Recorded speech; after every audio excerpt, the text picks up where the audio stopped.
Bitcoin is well above the July lows of about $29,000. Bitcoin soars past $50,000 yet again, flirting with a prolonged rally. Where do we see Bitcoin's price going next? Tired of all the noise? Ready to start really learning about crypto? This is Leslie Lamb, and I host the Crypto Unstacked podcast, the go-to resource for the crypto curious that covers everything from crypto trading and investing to NFTs, decentralized finance, and more. Wherever you are, grab your fresh cup of crypto and join me on Crypto Unstacked. Side of things, because that's kind of important.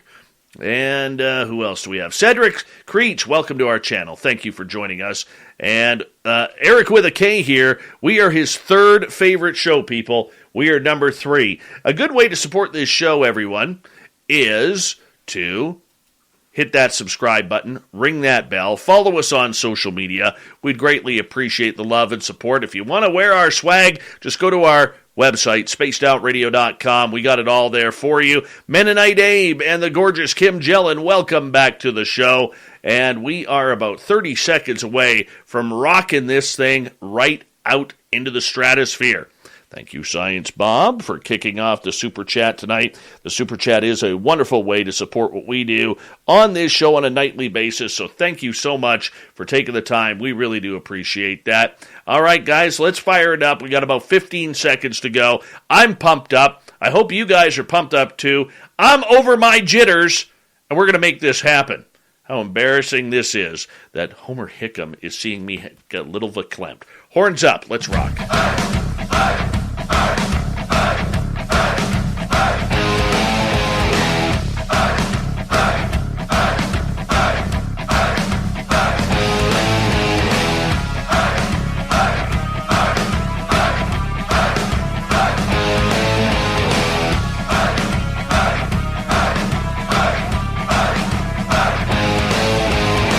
From the mountains of central British Columbia to you listening around the world, this, my friends, is Spaced Out Radio. I am your host, Dave Scott, sitting in the captain's chair of SOR headquarters. We welcome you to tonight's show on our terrestrial affiliates around North America and digitally on TalkStream Live, Revolution Radio, and KPNL. All of our archives are free. Go to youtube.com/Spaced Out Radio. Just do old Davey the favor, hit that subscribe button. You can follow us on Twitter at Spaced Out Radio, Instagram at Spaced Out Radio Show, and now on TikTok at Spaced Out Radio. Our website, spacedoutradio.com. We got a plethora of features for you. Rock out to Bumblefoot, read Shirky Poo's Newswire, check out our swag as well. Tonight's show is brought to you by Chive Charities. Help make the world 10% happier by visiting Chive Charities today. You can find them on our website. What a treat we have for you tonight. The man, the myth, and the Rocketeer legend. Homer Hickam is an author, Vietnam War veteran, and former NASA engineer who trained the first Japanese astronauts. His 1998 memoir, Rocket Boys, which also became the movie October Sky, was a New York Times bestseller, and of course went on to a very successful career in the movie industry as well. Hickam's body of written work also includes several editions of best-selling memoirs and novels, including the Josh Thurlow historical fiction novels, his 2015 best-selling Carry Albert Home, the somewhat true story of a man, his wife, and her alligator, and in 21, the sequel to Rocket Boys titled Don't Blow Yourself Up, The Further Adventures and Travails of the Rocket Boy of October Sky. What a legend we have here. A proud veteran as well. And joining us as well, Dr. Bob McGuire, a.k.a. Science Bob, is here as well. And Bob, I know for a fact that you're very, very happy with old Davey tonight, saying, hey, Bob, come jump on the train for this one. Oh, I'm super happy, Dave. Very glad to be here with Homer. I mean, look, it's Hokie time tonight, buddy. It's Hokie time. Go Hokies! Well, that's true. And by the way, you just saw my camera shake. It's because I alerted Dave in the pre-show. We are feral cat rescuers. So if you hear meowing in the background and a cat walk right in front of me, that's what's going on there. Plus, one of the cats is deaf. And so his meow is especially loud, and yelling at him doesn't help for some reason. So, but what a pleasure to be on with you tonight, Dave, and Science Bob. Yeah, go Hokies. We're both Virginia Tech Hokies. I was there a lot earlier than Bob was, but it was certainly a great engineering school, a tough engineering school. Mr. Hickam, I want to know from you. I mean, you're a man who has seen a lot of things in your 78 years of life, and I pulled that off my head because my mom's a 1943 edition, too. That's a pretty good year. I'm not going to lie. It's a very good year. I mean, with all of your accomplishments and everything that you have done as a NASA engineer, as a highly successful author who, by the way, for people who don't know, literally started his career at the same time Tom Clancy did. I mean, is there anything left to accomplish? I mean, you are just all over the place. Well, Dave, I wouldn't mind putting a bookend on my life by going into space. People used to ask me, had read Rocket Boys, saw the movie. Sometimes the kids would come and say, "Did you fly into space?" And because they wanted me to be an astronaut, and I'd have to say no, but I'm not dead yet. And that was before this revolution that we've got now in space flight, where people are going into space. A lot more people are going into space. Blue Origin with their New Shepard, and of course Elon with his Dragon, and Sir Richard Branson with his space plane. So I don't know. I'm kind of waiting for one of those billionaires to offer me a ride, and I will definitely take them up on it. I'll vote yes. Look, Bill Nelson and John Glenn were no spring chickens when they went up on the shuttle. That's true. And, of course, William Shatner flew very recently, and he's 90 years old. Yeah, so, exactly. So he's a little bit ahead of me there. So I think I can handle it. I still go out to Montana every year and out there in the Badlands, and which looks a lot like Mars, by the way, and hunt the wily dinosaurs. So I think I'm still in fairly good shape where I could take a little flight. What would it mean to you to go into space? Let's say Jeff Bezos called you up and said, "Homer, we have a ticket for you on one of the Blue Origins, and we want to take you up as a memento to an illustrious career that you have had." What would that mean to you to be up there to touch the great hands of God? Yeah, I mean, I think I was very impressed by what Bill Shatner said when he came back about seeing how thin that the atmosphere was, and then the darkness and the emptiness of space, and he was really impressed by that, and I would be too. What I would want to do is to look out that window. I'm not interested in the weightlessness and playing with my food or anything like that. What I want to do is to be able to look out there and see the great beyond. And so I would probably, my other passengers would probably be kind of disappointed in me that I didn't want to do a lot of flips. And so I'm a scuba instructor, and I've also been on the old Vomit Comet, the KC-135, many times. So I got weightlessness. Okay, that's wonderful. But what I really want to do, and that's why Mr. Bezos made those windows so big in the New Shepard capsule, is I want to look out that window. I want to see that very thin atmosphere, and then I want to see the great beyond there. I want to just absorb that and take that in. And I also want to do it for all the NASA grunts that maybe didn't get a chance to go into space. And there were a bunch of us that gave away our lives, really. To see the astronauts go into space, and I'd like to represent them. That overview effect is just really pretty amazing. I mean, it seems like it's absolutely universal to people who've gone and looked through that window at the Earth, whether it's the cupola or the New Shepard or the big cupola, as we saw in Inspiration 4 with SpaceX. It's got to be a thing, and I don't think I'll ever be able to go, but I probably will try to do a virtual reality or something like that. Yeah, I'm sure glad that they put that cupola in the International Space Station. It was kind of surprising in a way that got through, because that's simply mostly for the astronauts to be able to have a great view of the Earth, and that's the direction it's mostly looking. from training the astronauts and going up. Mostly when you're up there inside the International Space Station or inside the shuttle, you see a lot of reflection back. So it's very difficult to see the stars or anything like that. So what you really want to look at and what really they remember is not looking out so much as looking down. And as you say, get that overview effect and see how really, really thin the atmosphere is. We were talking about climbing, when they talk about climbing Mount Everest, that's on a mountain. You're up in a jet stream, and there's not much atmosphere left after that. So we're really in a very, very enclosed space, and it doesn't take much to leave this atmosphere and to be in that great beyond. Everyday ordinary people can go up Pikes Peak, and you run around a little bit up there, and right quick you've left most of the atmosphere behind you because you get lightheaded and dizzy.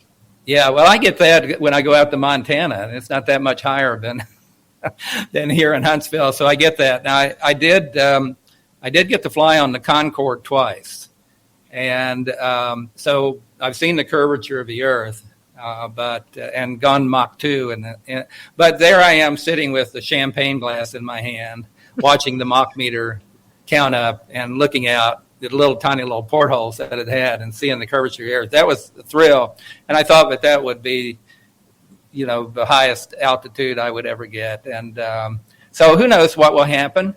If it doesn't happen, it doesn't happen. I think things occur in our lives that are meant to be. And I'm just riding that rocket called life right now. I bet a lot of our listeners don't know the early story, the one you captured in Rocket Boys and then put into the movie October Skies. Tell us just a little bit of that history. I really want to spend as much time as we can talking about the new book, but give us some of that history to get people prepared. No, I'm happy to talk about it. And when I go over, I'm on the board of Space Camp, and when I go over and talk to the young people and talk to the teachers, I mostly like to talk to the teachers because I get more bang for the buck out of that. I start back and remind them what life was like in the United States in the 1950s.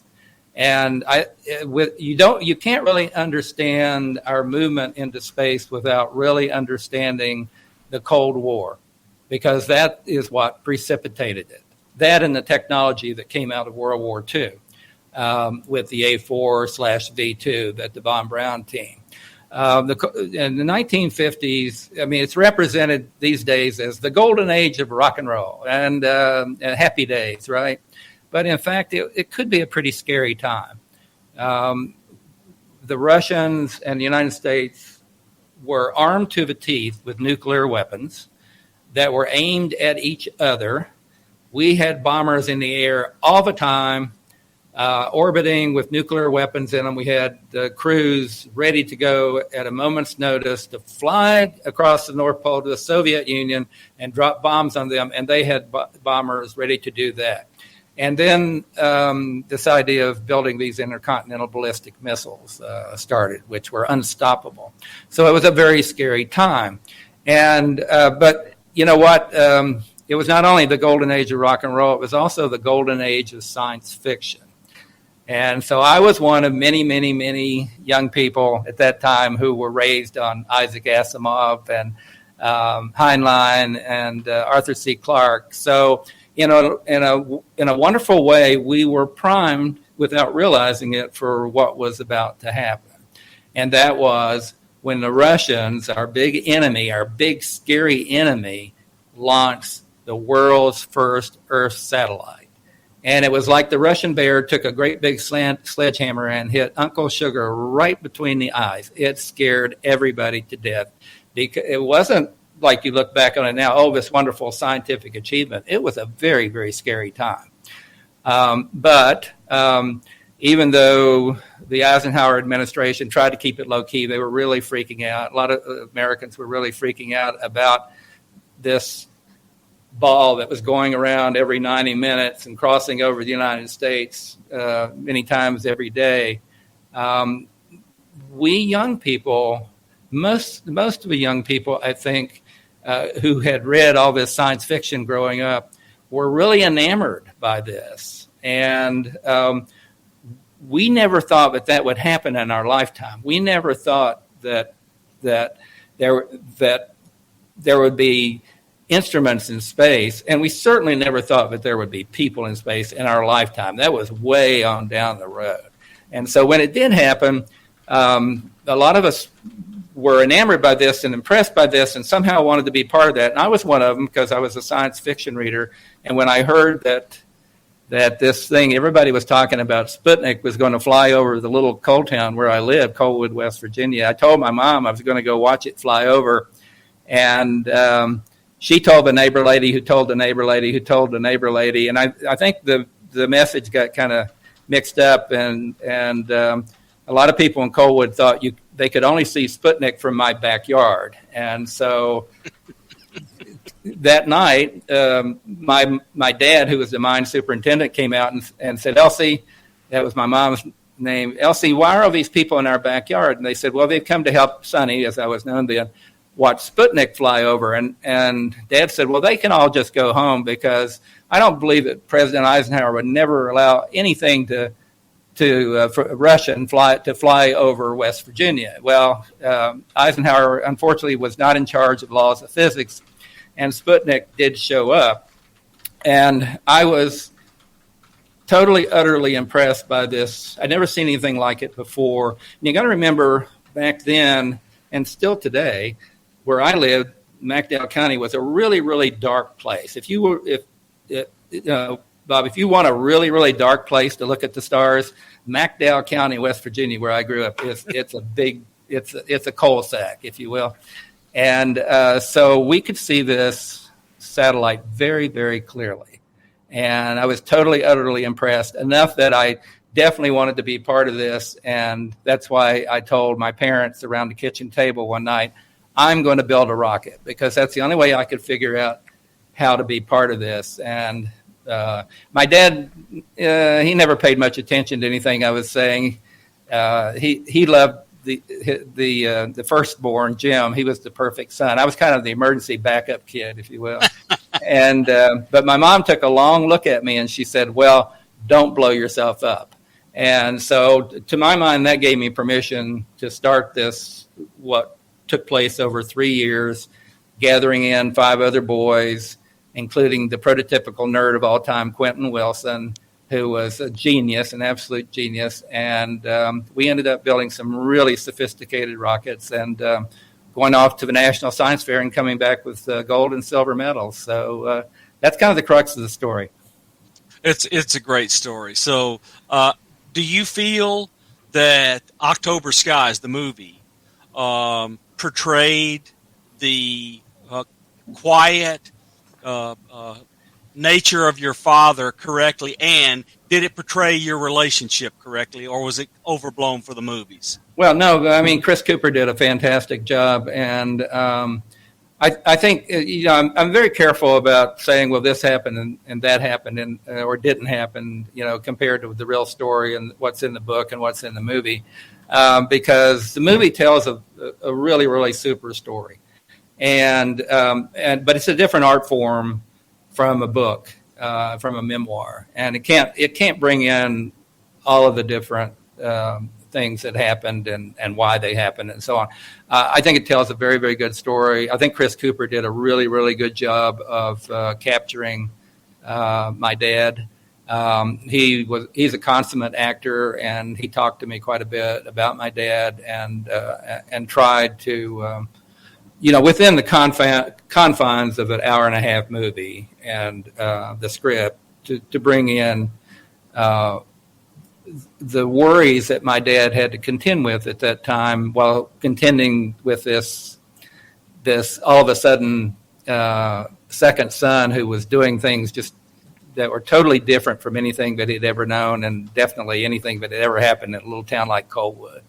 So was the teacher a conflation of multiple people, or was there this one teacher that you would like to call out and tell us about her influence on you? Well, Frida Riley, that was the character that Laura Dern played in the movie. And Frida Riley is now an icon to teachers around the world. And when I do go out to space camp in the summer, we have teachers that come there on scholarships, and they all, of course, want to talk about Miss Riley and what kind of person that she was. And I thought Laura Dern captured her pretty well, except that the real Miss Riley certainly understood calculus and differential equations. She had no problem with that higher math or physics or chemistry or anything else. She was a valedictorian of the high school, Big Creek, where I went, and then valedictorian at Concord University, where she went. And so she came back to Coalfields to teach these children, and it was her opinion that sports was all wonderful and good, and Big Creek High School, where I went to school, was known as the big football school and had all kinds of trophies and everything.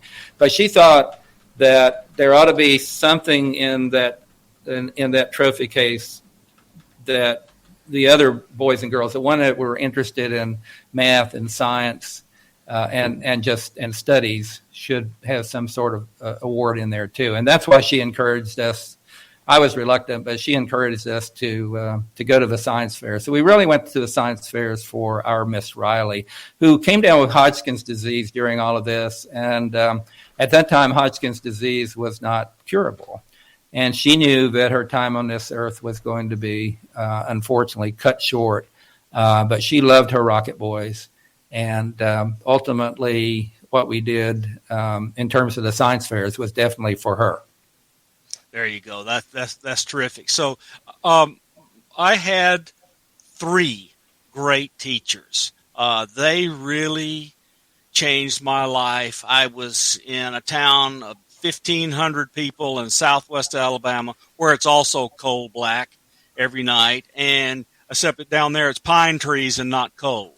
Okay, so one of them was a math teacher, one of them was a science teacher, and one of them was my English and English literature and Spanish teacher. They literally changed my life because you just don't know. Gearheads know that some projects need so many parts it feels like you need a whole storage unit just to store them. That's what eBay Motors' 122 million parts are for. Think of it as your virtual parts garage. They've always got the right fitment at the right prices. Use the eBay Motors app or visit ebaymotors.com. Let's ride. At O'Reilly, we know your tech teams need quick answers to their most urgent questions. They need to stay on top of new tech developments. They need a safe place to learn the technologies your company adopts. And they need it all 24/7. Well, they can get it all at O'Reilly.com. With the O'Reilly Learning Platform, your team gets live online courses, tons of resources, safe interactive scenarios and sandboxes, and fast answers to their most pressing questions. Visit O'Reilly.com and request a demo. What you're going to do in a small town like that, and we didn't have a college counselor. I didn't know where to go. I made this unbelievable score on the ACT and never knew what it meant. So, they were amazing. And, now I've got a doctorate in math and a degree in engineering and all this other stuff. And I totally attribute it to those great teachers having this big influence on me. And along with you, my mother was a central character. She was the person that encouraged me to be an adventurer and explorer and try out all sorts of things. And so I became a ham radio operator when I was 10 years old, with local townspeople help with her encouragement, and that really set the North Star for my life. It was great. It was mothers and teachers deserve all our praise. Well, they do, and fathers for putting up with the likes of us too, I suspect. Again, I love going out to space camp and talking to these teachers, and they love their students, and they're there. And a lot of them, they're not all science teachers. Some of them are English teachers and coaches and that kind of thing. But they're out there trying to develop this or to gather in this information about this new world that students are about to enter that includes now space flight that is going to be routine. And so, but I think it's really important, and I always like to bring in that Cold War history to them to know where it really, really started. and how it has evolved. And it's been a start-stop really exercise. I mean, after Apollo was essentially canceled for the lack of interest, if you will. I don't think necessarily by the American people. Yeah, Vietnam was going on. I was all involved with Vietnam at that time, so I was hardly able to pay attention to Apollo myself. But then reflecting back on it, we can see a great big empty period there in the 1970s where we flew Skylab and we were developing the shuttle, but not much was done in terms of popularizing the idea of actually going in and homesteading space. That I'm happy to say, I mean, right now it is, again, this is the new golden age of space flight. The first golden age was Apollo. And kind of a little bit of silver medal was Hubble Space Telescope because that was a big deal that we did the Hubble, and I was honored to be on the team that trained the astronauts to go up and fix it. Mr. Hickam, I'm going to get you to hold on right there. I'm going to get you to hold on right there. We're going to go to a commercial break here at the bottom of the hour. Homer Hickam, the Rocket Boy, next on Spaced Out Radio.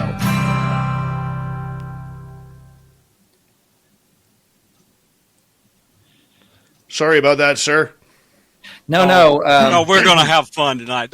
My favorite part of the book, of the new book, is you're quoting your mom early and late, saying, "Don't blow yourself up," and "I told you not to blow yourself up." I can't wait to get to those parts. Well, it's but it is fun to, and I know Bob, that you're interested in the Hubble as well. Oh yeah, big time. It's fun to talk about that and how well all that's turned out and how it almost was a disaster. And also, we've got the web coming up too. You know, yep. So we're all on pins and needles about that. I'm on my hands and knees and palms pressed together and begging because look, the Ariane 5, it has not been perfect. Nope, it has not. No, it could start south right there. Hopefully not, but it would be flying on a Falcon, either Falcon Heavy or maybe the Falcon 9 could get it up there. I'm not sure. Don't have a big enough fairing. Yeah, well, or maybe the Vulcan. The ULA could get it up there. But anyway, it wouldn't be the Ariane 5 if we had to choose now. Yes. And so, but they offered, and we thought it was a good bargain, and so we'll keep our fingers crossed on that. And then, of course, the web is an origami project. So it all has to unfold absolutely perfectly, and it's going to be it'll take, I think, 2 or 3 months before we really know if it's. So I was the kind of a lead engineer, or an engineer on a dozen spacecraft, and one of the constant things was zero out anything possible that's a moving thing.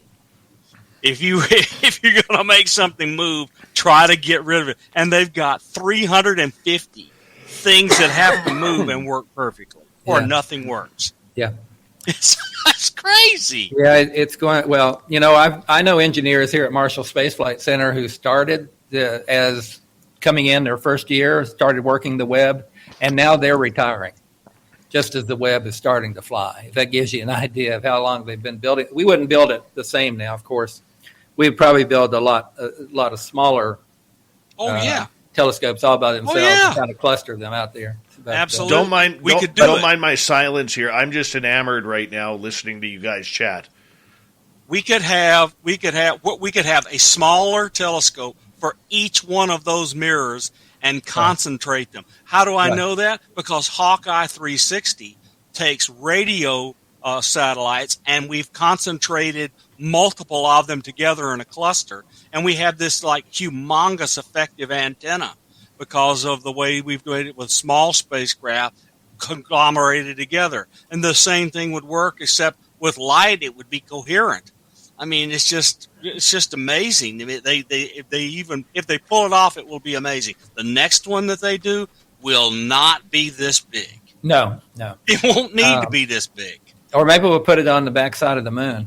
That would be even better. what I would like. You've got some dust problems there, but we could solve that, I'm sure. Yeah.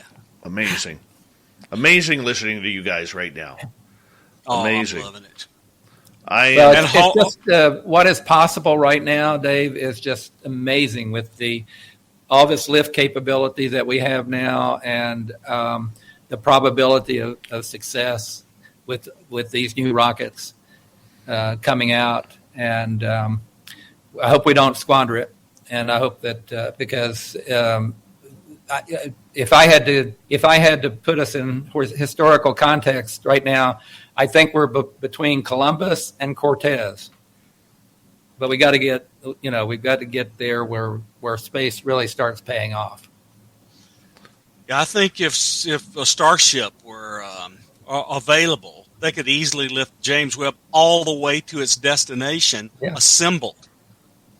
I mean, the people do not yet get what Starship will mean, and he is stretching the ship by 7 meters and going to put 6 vacuum engines and 3 Earth or sea level engines on the thing. I think he's going to be unbelievable. I want to see him pull it off. He's got a lot of stuff to get right, but I mean that will really change things. We're going to servicing mission. We're going to get to see the Starship blow up a few times, which is kind of fun. I'm sure it is fun because we know Elon's just going to build another one. Yeah, that's and cool. Fly another one. Well, gentlemen, we got about 20 seconds here before we have to come on a break here at the bottom of the hour. So I'm going to get you guys all cozy and comfy. And I don't know about the rest of the audience listening to us on YouTube and everything right now, but I'm geeking out right now. I am so geeking out right now. I'm so happy. Here we go, guys. My gosh. Is it possible that we could geek out Dave Scott? Hold on.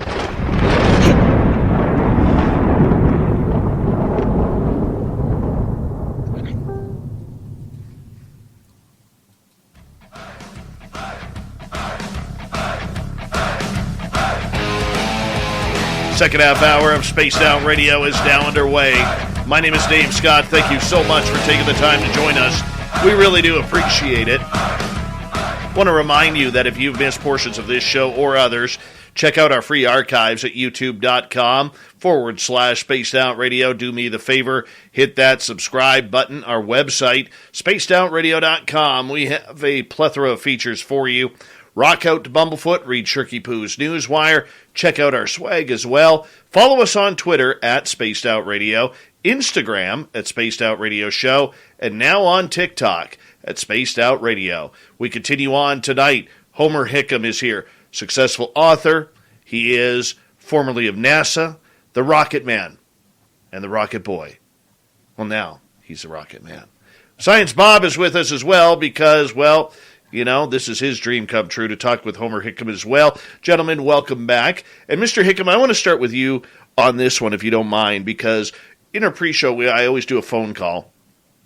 And for our audience, who obviously is not going to hear that, but you talk about this, the science or space schools that you put on for, or space camp you put on for children, you know, every year. And going way back in time, Elon Musk was actually one of the students at this, I believe. And so you've known Elon Musk and his interest in rockets and outer space for a long time here. You must be pretty proud of what he's been able to accomplish.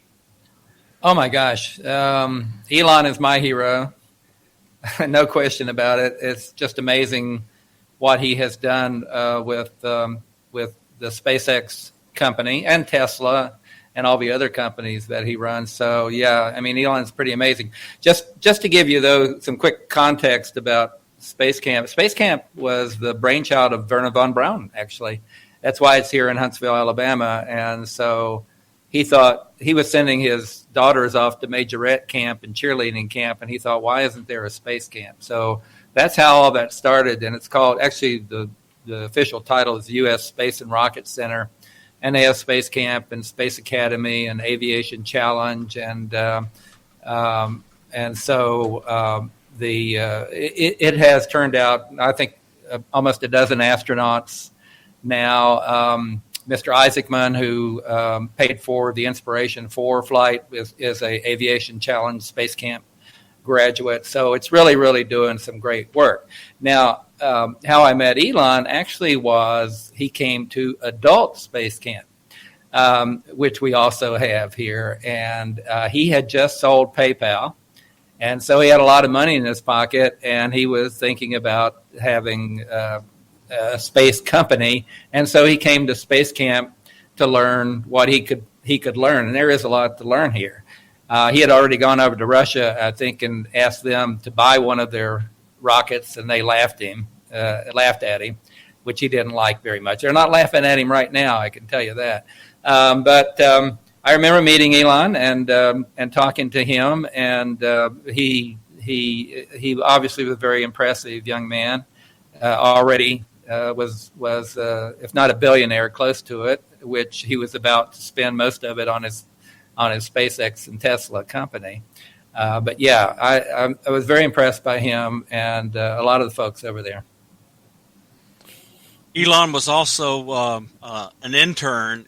So three of us ran the Hume Center at Virginia Tech in its beginning, and one of them had the company PRI, which is the precursor for Prius, and there was a ton of battery work and things like that. And Elon had his first internship with PRI, and you can just see all of these experiences Elon had, really sinking into him, and him thinking a lot about it, because batteries and solar stuff is just everything, and the electric motors are everything in Tesla. I mean, the guy's pretty amazing how he absorbs and extends in everything he touches. Yeah, well, Elon is a risk taker. And he would not have, NASA would have never tried what he did, and that is to bring a booster back and land it on a barge somewhere out in the Atlantic Ocean. Never.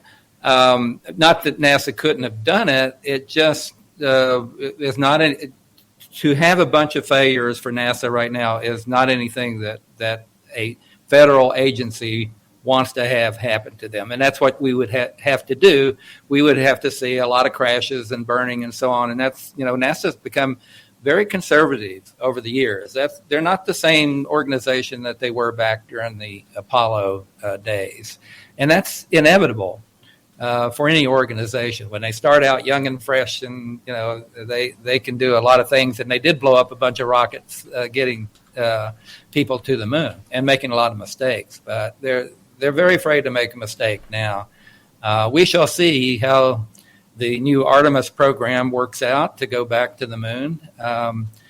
In a way, I kind of take credit for that. I don't know if you know or not, but the Vice President Mike Pence started the National Space Council up again after many, many years. And it turns out that Mike was a fan of Rocket Boys, and also Back to the Moon, the novel that I wrote that came out right after Rocket Boys. And so there I was minding my own business like I always do, and I get a call from the White House. And, of course, your heart starts thudding. It's like, oh, my gosh, what have I done?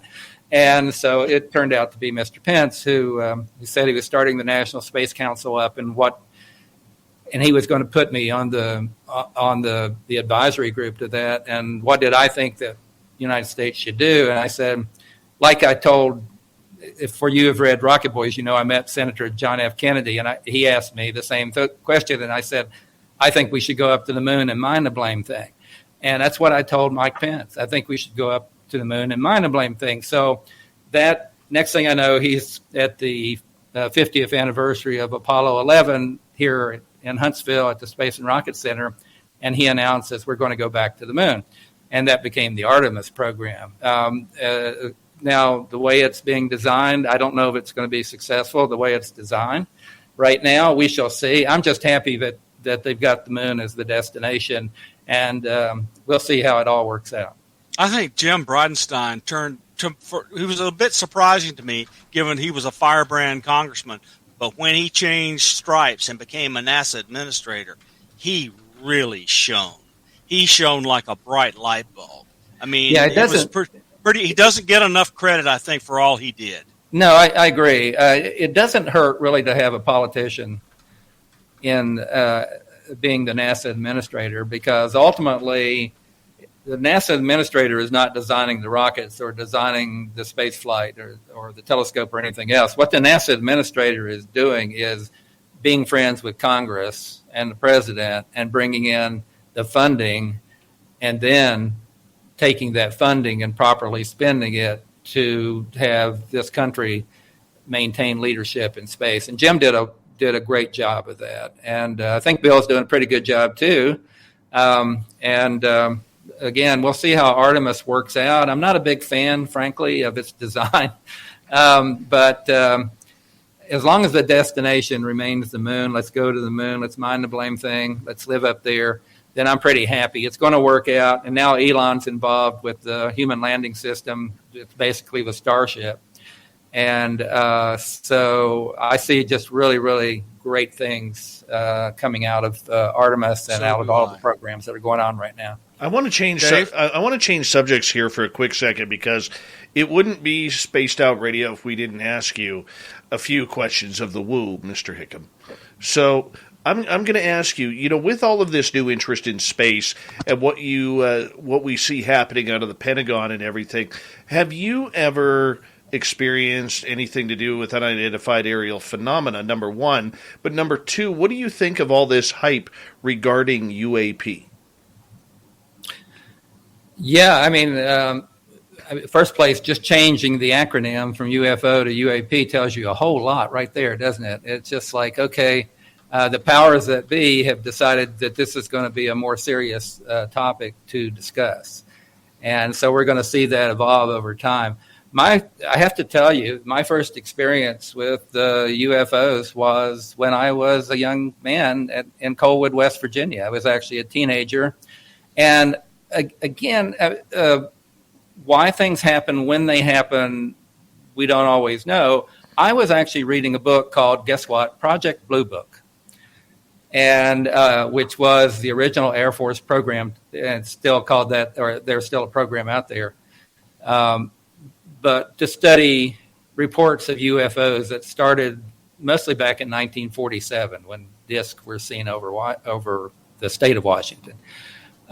So I was reading that, and I was coming back I was in the church choir at night on my bicycle, and now I'd never seen a helicopter, and there are also all kinds of power lines around this coal mining town. Obviously, you got to get a lot of power in there to run the fans and everything.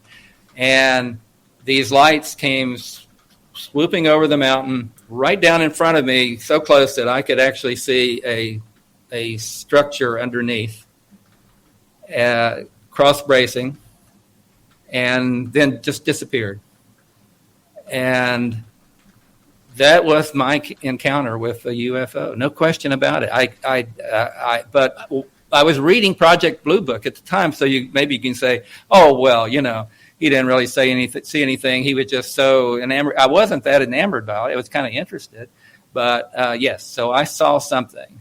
And there have been quite a few reports of UFOs in southern West Virginia and in that area for one reason or the other.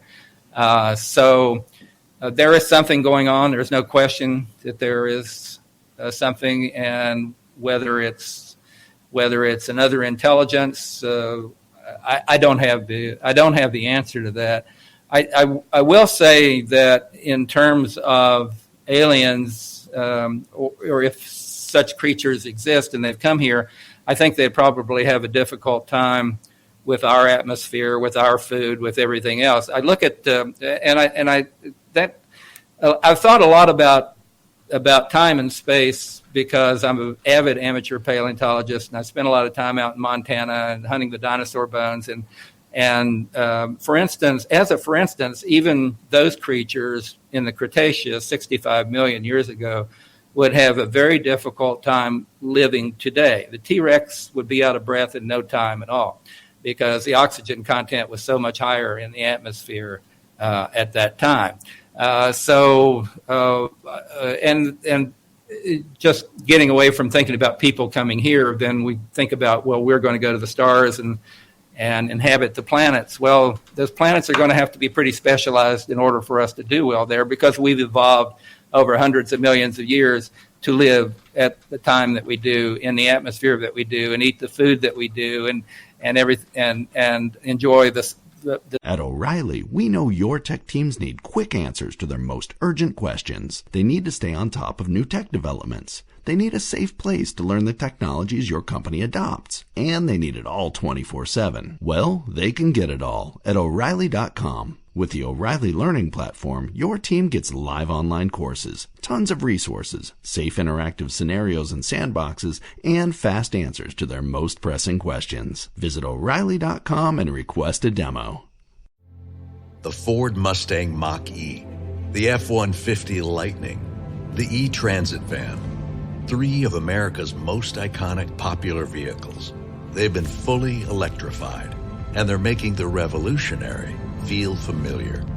We've got a feeling they'll help make electric vehicles even more popular for all Americans. Call it a hunch. Ford electric vehicles, built for America, built Ford proud. The sun that we do. And so to me, that's all very interesting to see or to imagine us going out and what it would be like for other intelligent creatures to come here and what they would actually be able to do here without being in suits and being encased and all that kind of thing. So I don't know. It's I do think about it quite a lot. For you, Well, that and one. I'm sorry. Go ahead, Dave. Oh, Go ahead, Dave. sorry, Bob. For you, Mr. Hickam, going into NASA, was there ever a topic about UFOs during your time at NASA? And the only reason why I ask that is Bill Nelson, who is now running it, is talking about his excitement about the UAPs, and he's talked to a number of naval pilots about this. But to me, it just seems a little frank that he's not looking into his own closet when we've had astronauts coming back saying there was something flying around with us. Yeah, I mean, in a way, it started with John Glenn. If you remember, John Glenn claimed he saw a swarm of lightning bugs outside his capsule. It turned out those were urine crystals, by the way. I trained the astronauts. That was my job, was to train them to fly into space, to work the scientific experiments aboard the Space Lab, and then later the International Space Station.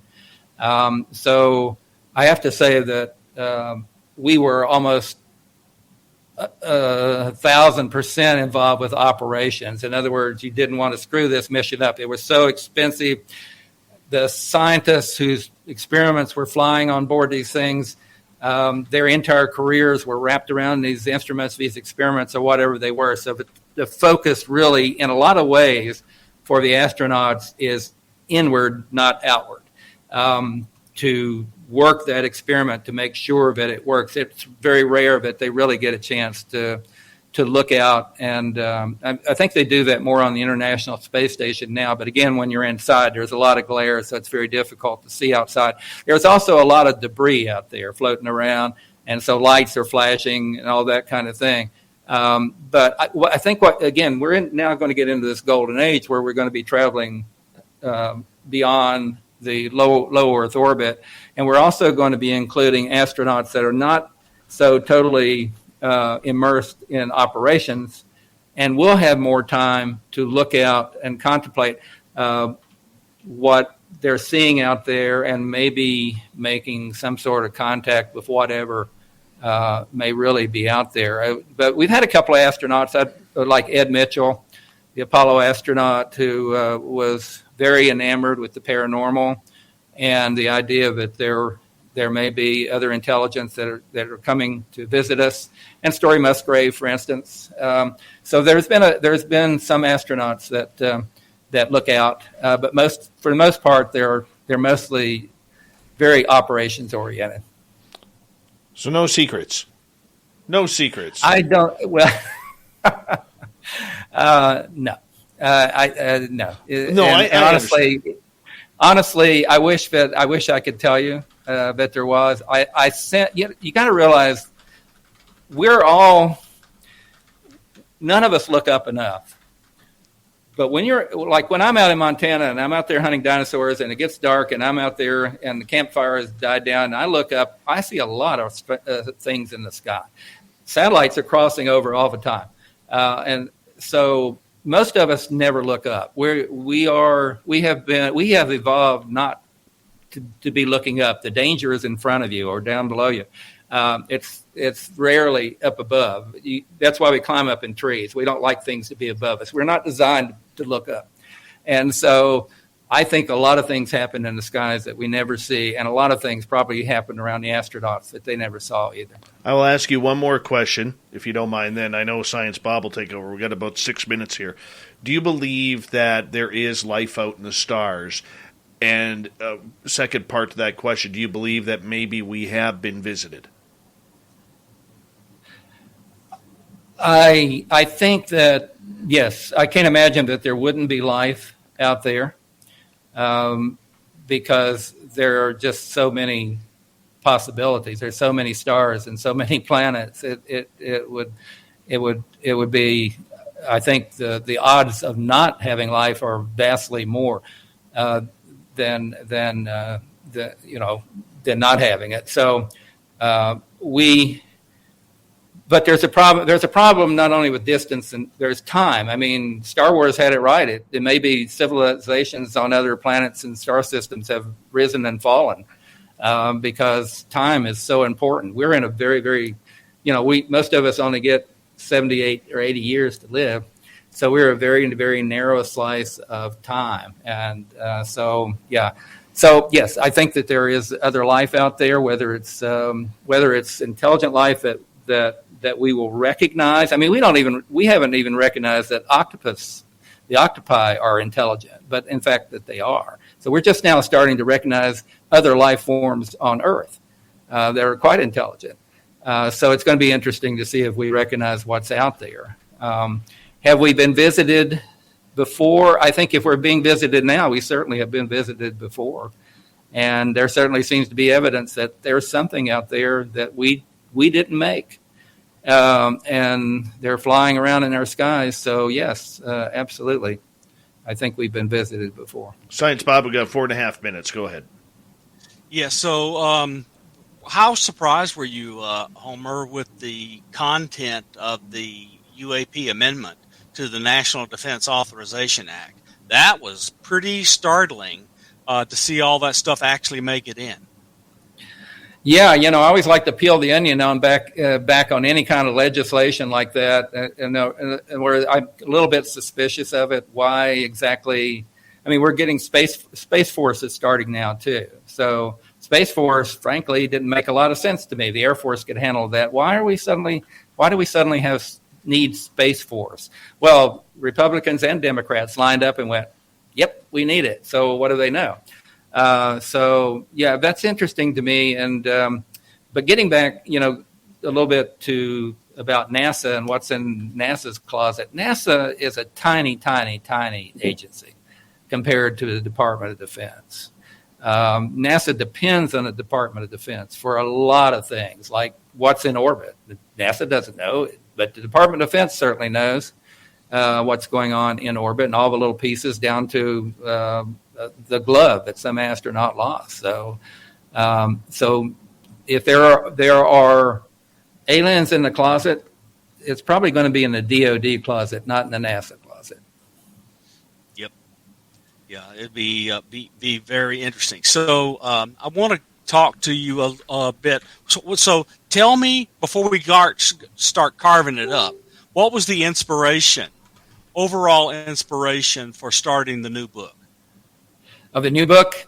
Well, it's, I just, they say if you write a memoir, you either are really full of yourself or you have a good story to tell. And I thought that I had more stories to tell.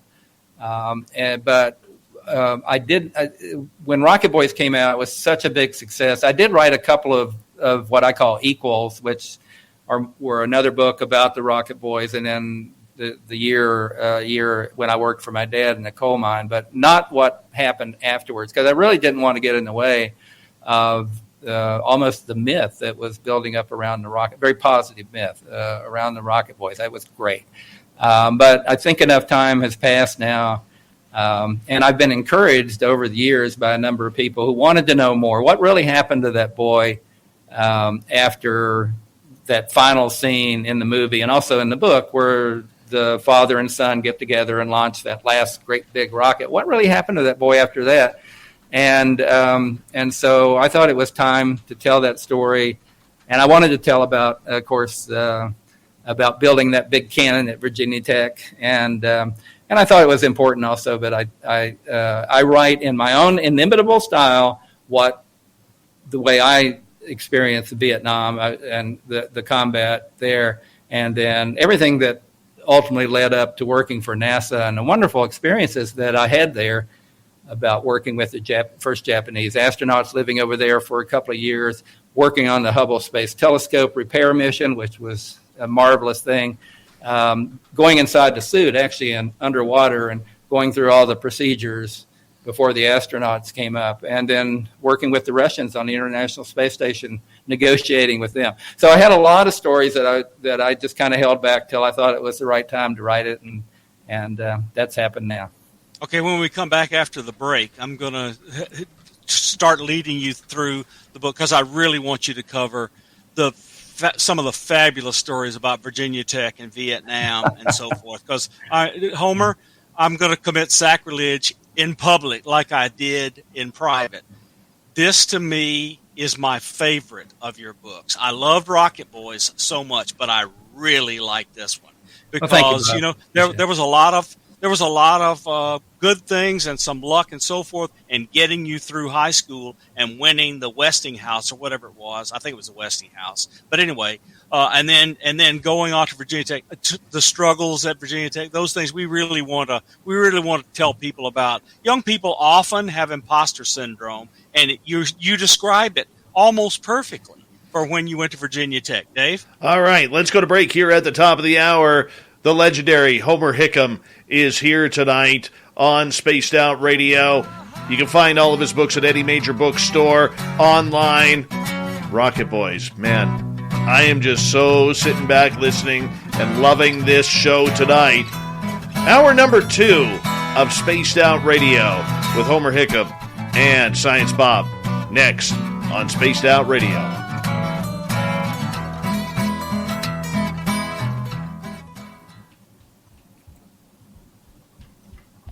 Not going to lie, I'm still geeking out. Yeah, most NASA engineers, Dave, don't have secret clearances. I don't know if you know that or not. No, I do know that. You mostly start getting that. So, NASA engineers are very operational. And they're into the design and actually the engineering required to build these spacecraft to make them work and to keep the astronauts safe and that kind of thing. I had a top secret clearance when I worked for the Army Missile Command, and then that carried over to NASA, which allowed me to go over really and negotiate with the Russians.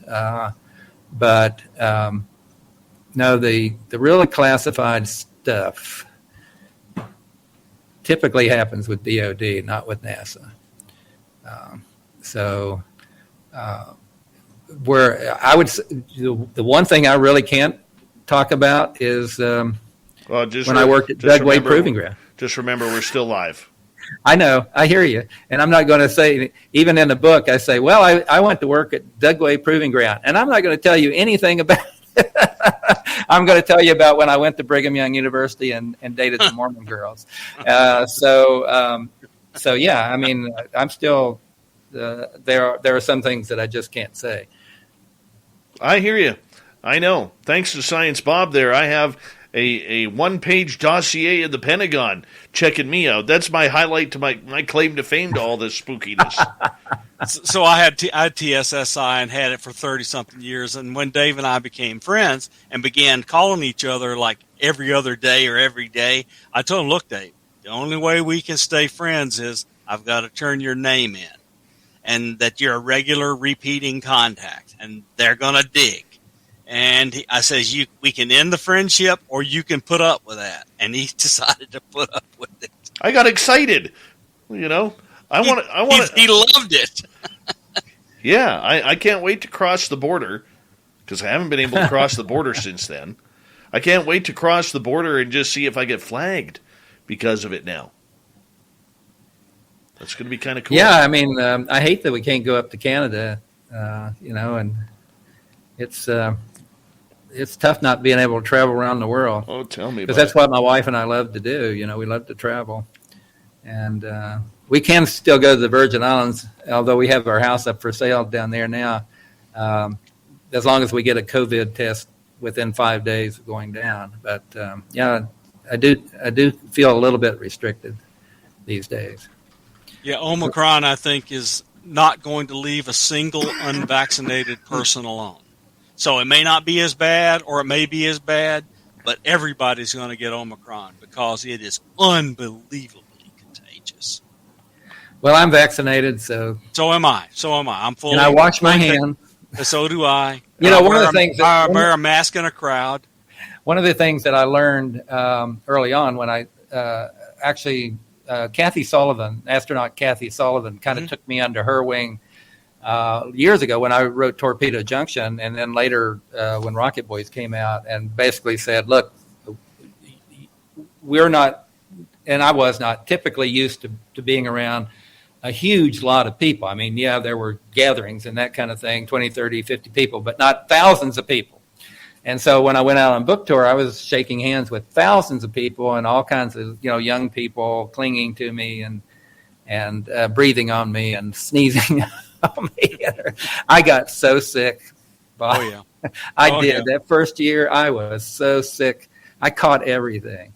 And it's so I'm very careful now about washing my hands. Unsurprisingly, the Army, with all of its biowarfare defense work, has come up with a vaccine that will wipe out SARS and COVID and maybe even the common cold. They're about to unleash it on the world.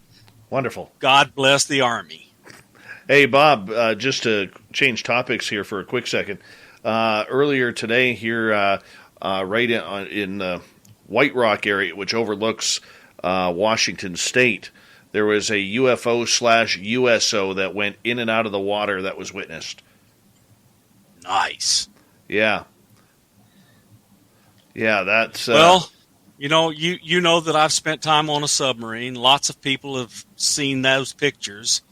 And you know about my experience seeing UFOs and the other things. So, look, I'm just not surprised. I'm not surprised at all. And then I saw these pictures before I retired that I probably shouldn't have seen, but I saw. And, here we are. We got about 1 minute, guys. 1 minute. Well, of course, as a diver, I spend a lot of time looking at the reef. And so, Dave, you were saying you were afraid of sharks. I've had a lot of encounters with sharks. Yeah, no, not me, man. Not me. So afraid of sharks. No, there is no need. Well, Homer, I'm a meal, okay? I look at somebody like you or other people that I know who are divers. You're thin, you're in shape. Old Davey goes into like even ankle deep. I am literally going to get attacked. Literally going to be attacked. I am a meal. But you know what? It's good to recognize your fears. Oh yeah. And even if you can't do anything about them, at least you know your limitations. So we all need to know our limitations. And I don't have many. I'm happy for you on that. I don't have many, but great white sharks, I love them, but we're not going there. Hold on, guys. Here we go with hour 2. You're listening to Spaced Out Radio with Dave Scott. Follow Dave on Twitter @Spaced Out Radio and on Facebook, Spaced Out Radio Show. Hour number 2 of Spaced Out Radio is now underway. My name is Dave Scott. Thank you so much for taking the time to join us. We really do appreciate earning your listening ears wherever you are on this beautiful planet we call Earth. Hello to everyone listening in on our terrestrial affiliates around North America, digitally on TalkStream Live, Revolution Radio, and KPNL. All of our archives are free. Go to youtube.com/Spaced Out Radio. Do old Davey the favor. Hit that subscribe button. The Desert Clam has set the password for tonight in the SOR Space Travelers Club.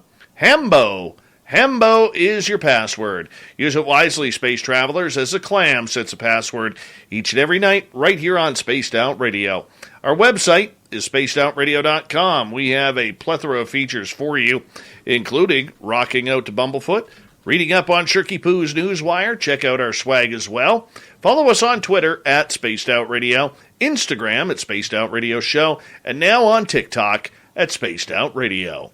Tonight we have the legendary Homer Hickam with us tonight. Rocket Boys, 1999 movie, Jake Gyllenhaal, about his life story, getting into rocketry, working for NASA, spending time in Vietnam back in the day as a proud veteran, and now leading the way and leading the charge with some major, major books. His latest book, Don't Blow Yourself Up, can be found on his website, homerhickam.com, any major bookstore. And gentlemen, we are also joined, I should say, by Science Bob McGuire. Gentlemen, welcome back. Good to be with you, Dave. Yeah, thank you, Dave. I tell you. Homer, go ahead, Bob. Homer, I wanted to, we both of us would be in trouble if we didn't talk about Virginia Tech. So right after you didn't blow yourself up in high school, you really struggled to figure out where you were going to go to college, and ultimately you decided to go to Virginia Tech. And I know it had a big impact on you because you describe it well in the book. Tell us about any of that you want to tell us. Well, actually, it was my mom that decided I would go to Virginia Tech, and as the movie and the book mentioned, that it was clear that this boy wanted to go learn how to build rockets and become an engineer, but where would he go to school? And I didn't actually apply because I was too busy getting ready for the National Science Fair, or I was stupid or whatever. And I really kind of wanted to go to the Air Force Academy. I thought that would be a great place to kind of carve out a career in aerospace, but that didn't work out because I didn't have good eyes. And so my mom said she applied to me to go to Virginia Tech. It was the closest good engineering school to southern West Virginia. West Virginia University was on the other end of the state, up by Pennsylvania. We never could figure out why they almost put it in Pennsylvania. But anyway, it was a two-day trip to get from Coalwood to Morgantown. And so I went to Blacksburg to the engineering school there, and it was a tough engineering school. Plus, it was mostly a military college at that time. So all the entering young men had to be a member of the Cadet Corps. And it was very much like the military academy. And I liked it, actually, after I got over that first year. I had more demerits than any cadet, any freshman cadet, or rat, as we were called at that time. Gearheads know that some projects need so many parts, it feels like you need a whole storage unit just to store them. That's what eBay Motors' 122 million parts are for. Think of it as your virtual parts garage. They've always got the right fitment at the right prices. Use the eBay Motors app or visit ebaymotors.com. Let's ride. Whatever you're funny, Peacock's got it exclusively. Bears beats The Office on Peacock. Stream every moment from Dunder Mifflin and explore bonus extras and exclusives. Plus, if you're looking for more classic hits, you can stream every episode of Parks and Recreation, 2.5 Men, and every season of SNL. In the mood for something brand new?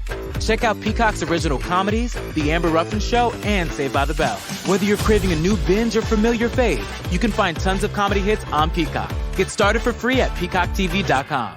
Because it took me a while to really get with the supervision and all of the restrictions and so on. But once I got into it, I liked it. Now, the story that we like to tell, we don't want to bore the listeners, because I know there are a lot of listeners out there who doesn't care 2 cents about Virginia Tech, even though we love it and think it's the greatest school that's anywhere in the world.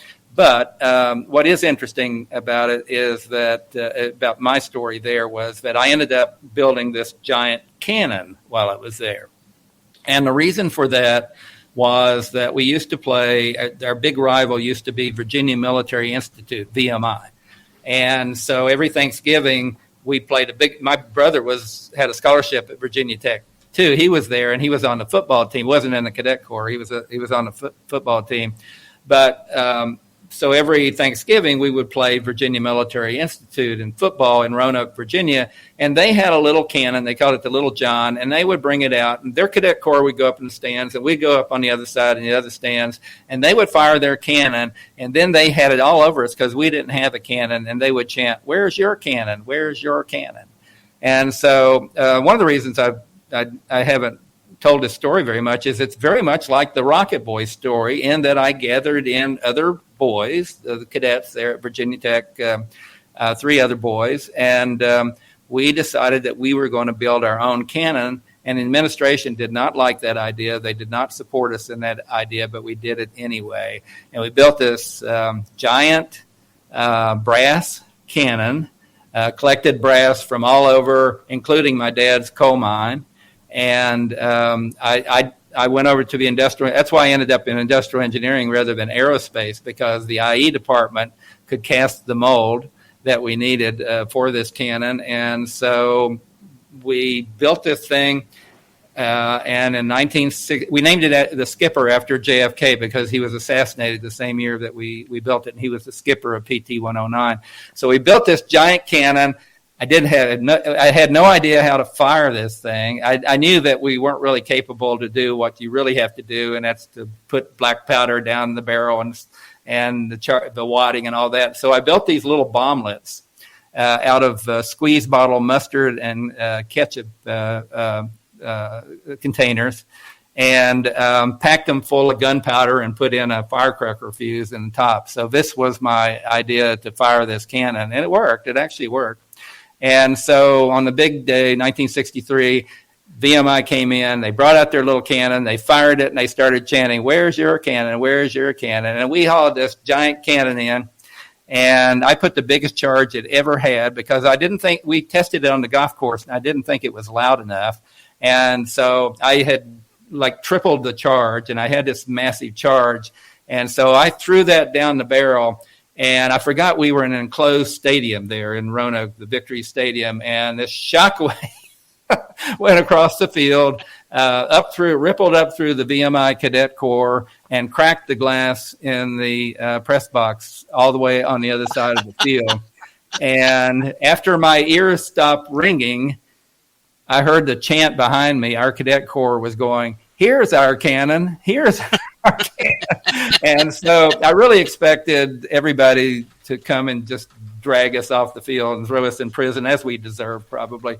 But we were adopted. I mean, this cannon became an icon for Virginia Tech called the Skipper. They're on the Skipper 3 right now. That Skipper, the brass Skipper, is in the Cadet Corps Museum and has little lights shining down on it. There are freshmen that are required to polish it every day. So it's become a bit of a religious icon. But I did get through that school. I didn't get kicked out, amazingly enough. It was a tough engineering school. I learned an awful lot at Virginia Tech, not only about engineering, but also about leadership. And so it was very good for me to go there. I had to look up the cannon. So tell us about the very first time you had to, how first time you marched in a snow on the drill field or something like that. I love watching the cadets on the drill field. Well, I mean, you got to remember also that back then we wore 100% wool uniforms, Bob, and it was those uniforms were awfully uncomfortable. And can you imagine going into the big chemistry class, hundreds of students, and everybody wearing these wool uniforms? They come out of the cold because it snowed constantly in Blacksburg when I was there. It seemed like during the winter, and we would go in and everybody would be sweating in these wool uniforms. It's like a bunch of untrimmed, wet sheep in there. It stunk to high heaven. So that was kind of the atmosphere that we were in there. But you're right; it didn't matter rain or snow or whatever. We were out there drilling on the drill field and learning how to be they good, would drill good through. cadets. They would drill through hell, Dave, all the time. It was just amazing. But, Even these modern cadets, the spoiled gamers, they're out there in the heck with those wool suits on, marching all the time. It is an amazing thing. Oh yeah, I mean you learn an awful lot. You learn what you can endure. So you have this kind of thing that most university students don't have. You have this whole separate part of your life. It does take up a lot of your time, being a cadet in a military type college situation, plus Virginia Tech being such a really, really tough engineering school. And I have to admit, thank goodness. I mean, I've gotten all kinds of awards from Virginia Tech for being a famous alumnus, if you will, and this consummate NASA aerospace engineer. But in fact, I flunked a few courses at Virginia Tech, and I'm not ashamed to say I don't know if Dan Pletta was still there when you were there, Bob, but he taught statics when I was there, Yes. and we called him Dirty Dan Pletta, and typically 80% of his class, the first time you took it, you flunked it. And then you switched over to whatever grad student was teaching it to try to get through it. I was very stubborn about Dan. I flunked once, I flunked twice, and I got a D out of him on the third one. To compare that, I got an A in dynamics right after that. So years later, I looked up in my signing line for one of my books, and it turned out that it was the daughter of Professor Pletta. And she said, I don't know if you know this or not, Mr. Hickam, but my father used to talk about you and the fact that you had taken his class so often. And I said, well, I just really liked your dad, I guess. But I tell you what, I know a lot about statics because I was taught by the best professor in statics there was 3 times. So this sounds similar. So I had tough professors, but I always kind of took courses from the ones that everybody else was afraid to take the course from, because if you would go and listen to them, they were by far the best instructors. They were tough. They were great instructors, and I didn't try to find the easy one. I always found the hard one, and I wound up, doing well. It was great for me. It was great for my confidence. Well, that's who you remember. You remember the tough teachers. I mean, not only in college, but in high school and middle school and grade school. You remember the tough teachers. You may not have liked them at the time, but you learned. You really learned. There was a discipline there that they gave you to learn, and they were serious about you learning what they were teaching. So we should respect our tough teachers for sure. Absolutely. I do. I really do. Tell us about the transition from graduating Virginia Tech and then winding up in Vietnam. Yeah, well, what happened there was that I thought, again, I was looking at an aerospace future, so I went through Air Force, ROTC, while I was there. But it turned out that for the same reason that kept me out of the Air Force Academy, I had really bad eyes. They were like 2,400 in both eyes. And so that's like near blindness. And the Air Force, they could use pilots because Vietnam was starting to really ramp up at that time, but they really didn't need just engineers. They had plenty of those. So basically I was told, well, you need to go to the Army, because I was about to get drafted. And so I did. I ended up joining the Army as a private E1. I went through basic training. I went through advanced engineering training, and then combat engineering training, and then combat engineer OCS, and became a lieutenant actually in the Ordnance Corps. That's why I was shipped off to Dugway Proving Ground, which I can't talk about. But while I was at Dugway, Vietnam really got going, and I was this graduate from an engineering school, from a military engineering school. I had a lot of experience with explosives at that point. I'd worked with explosives in a coal mine. and building the cannon, and of course the rockets and all that. And I just felt like that I could have stayed at Dugway for my entire Army career, but I volunteered for Vietnam. I thought it was something that I should do and that I was trained for, and that some other poor schlub shouldn't go over there in my place. So I did volunteer and ended up in the 4th Infantry Division over in Vietnam, just as things really got going with the Battle of Dak To, and then the Tet Offensive, and then later the defense of Ban Ma Thuot, the capital there in the Central Highlands. So it was a very interesting year. I spent most of the time with armored units, and I guess I just did it in my own style, if you will, and I write about that, of course, in the new book, Don't Blow Yourself Up. And I actually did get blown up while I was there by some stray artillery round that put me over in the 71st Evac for a couple of days, and then went right back to duty. A lot of people think when you get wounded in combat that it's a ticket home. No, not normally, actually. If they can patch you up and put you back out in the field, that's fine. And I was happy being out in the field. Again, I'm a country boy.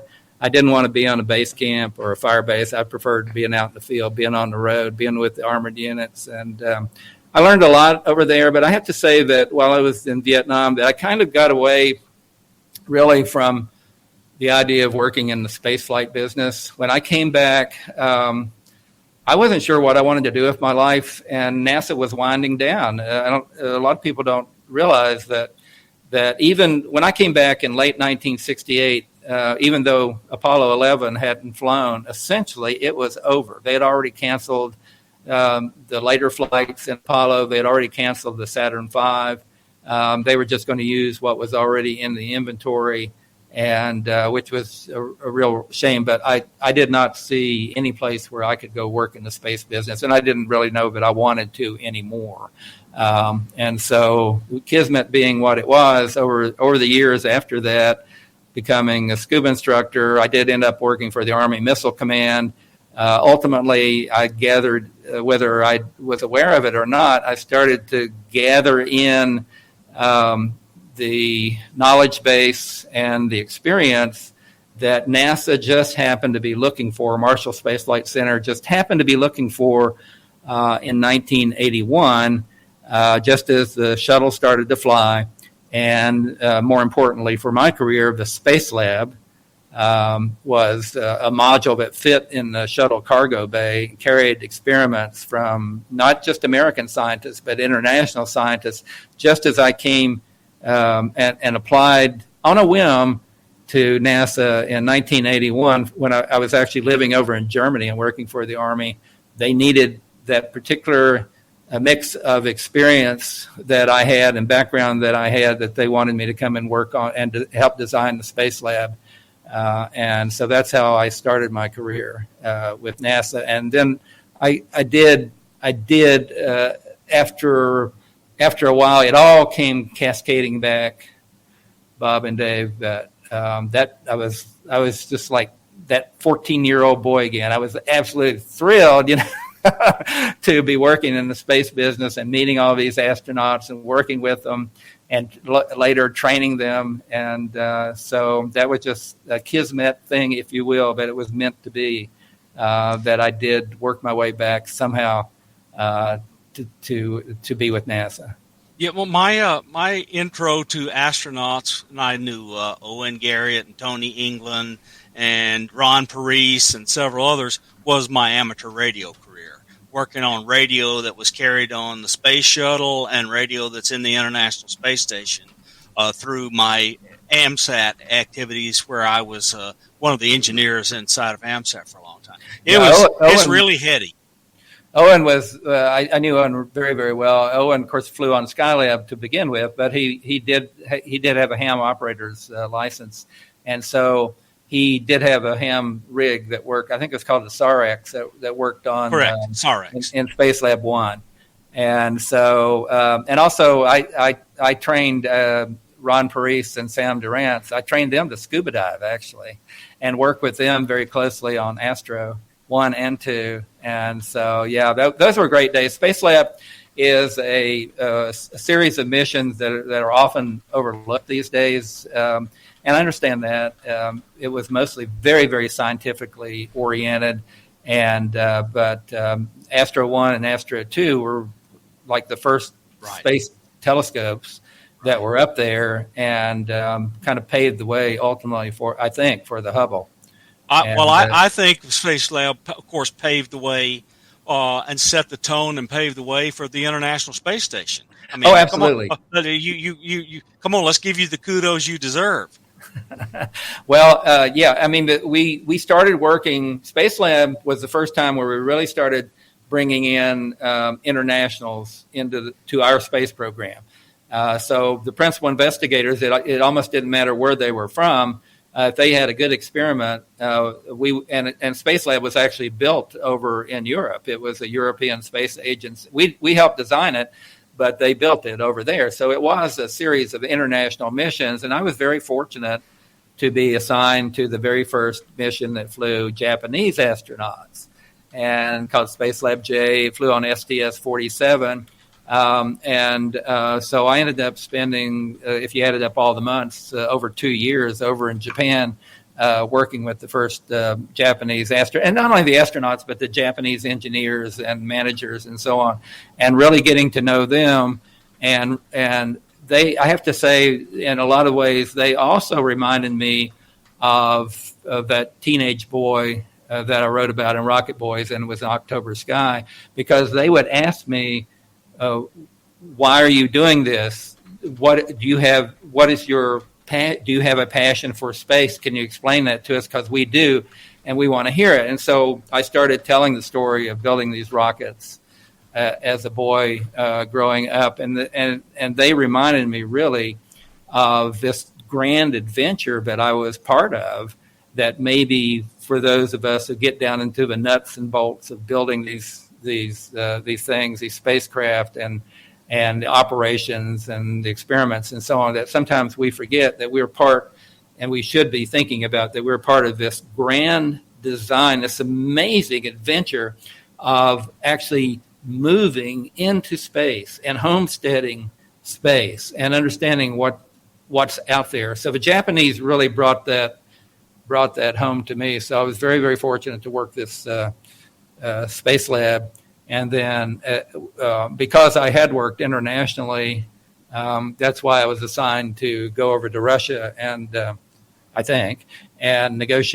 negotiate with the Russians on bringing them aboard the International Space Station, building the space station, and how to train the cosmonauts and astronauts. And believe me, they loved it when I started talking about how much Sputnik had inspired me, and not only me, but tens of thousands of young Americans back in the 1950s and 1960s, and they did not know that.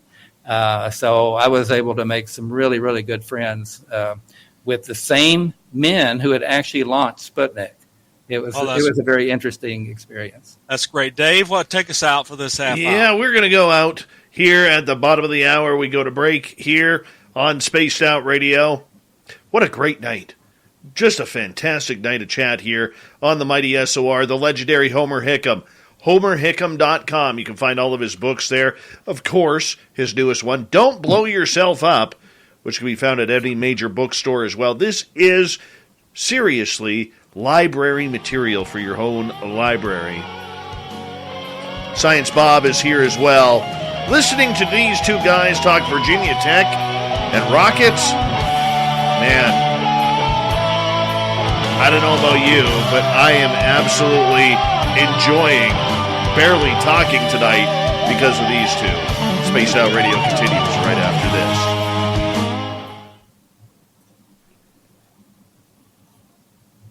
All right, we're clear. Okay, when we come back, we're gonna go into adventures. Hey, Bob, I don't know if you know it or not, but we've got a lot of the Astro flight hardware that we're putting together over in Space and Rocket Center now. I should drive up and I'll come up. It's 2 hours. This is what I called earlier, Mr. Hickam. This is what I called earlier. Science Bob was going to come stalk you. Well, my nephew goes to UAH in electrical engineering, and Rich Hoffman is, of course, up there, and is one of the leaders of the SCU. So I got a bunch of stuff to do in Huntsville. That'd be great. I'm looking forward to coming visit. Yeah, you should, and we'll go over and we'll look at. I'll give you a little tour of everything. That'll be great, Homer. You know I'll love it. Yeah, and but Sam Durant's came up for that. I missed him, unfortunately. I was out of town. I think it was on book tour. But we loved Ron and Sam. They were terrific. And poor Ron, of course, Ron passed away some years ago. Can I tell you what? It was. I'm not going to go too far into it because I'm going to get upset. But it was rough watching Ron go because he was a ham radio buddy, and it was rough watching him go. Yeah, and they were such nice guys too. I mean, they really were, and they were easy to train, unlike some astronauts, and they were scientists. First and foremost, they were scientists, and so they took the training very, very well, and that was before in that time, the astronaut corps was a lot more jealous of that term astronaut than they are. Gearheads know that some projects need so many parts, it feels like you need a whole storage unit just to store them. That's what eBay Motors' 122 million parts are for. Think of it as your virtual parts garage. They've always got the right fitment at the right prices. Use the eBay Motors app or visit ebaymotors.com. Let's ride. The Ford Mustang Mach-E, the F-150 Lightning, the E-Transit van, 3 of America's most iconic popular vehicles. They've been fully electrified, and they're making the revolutionary feel familiar. We've got a feeling they'll help make electric vehicles even more popular for all Americans. Call it a hunch. Ford electric vehicles, built for America, built Ford proud. Are now. And so Ron and Sam were never allowed to call themselves astronauts. Wow. They were payload specialists. And even though between the 2 flights that they had more hours in space than a lot of the guys down in the CB office in JSC, they were not allowed to call themselves astronauts. And recently, because of Virgin Galactic and Blue Origin, the FAA gave a formal definition of getting your astronaut pin. And you don't have to be a pilot, but you've got to do some things. And they set out the criteria, and I think it's welcome. Well, definitely Ron and Sam met that criteria. If I am fortunate enough, and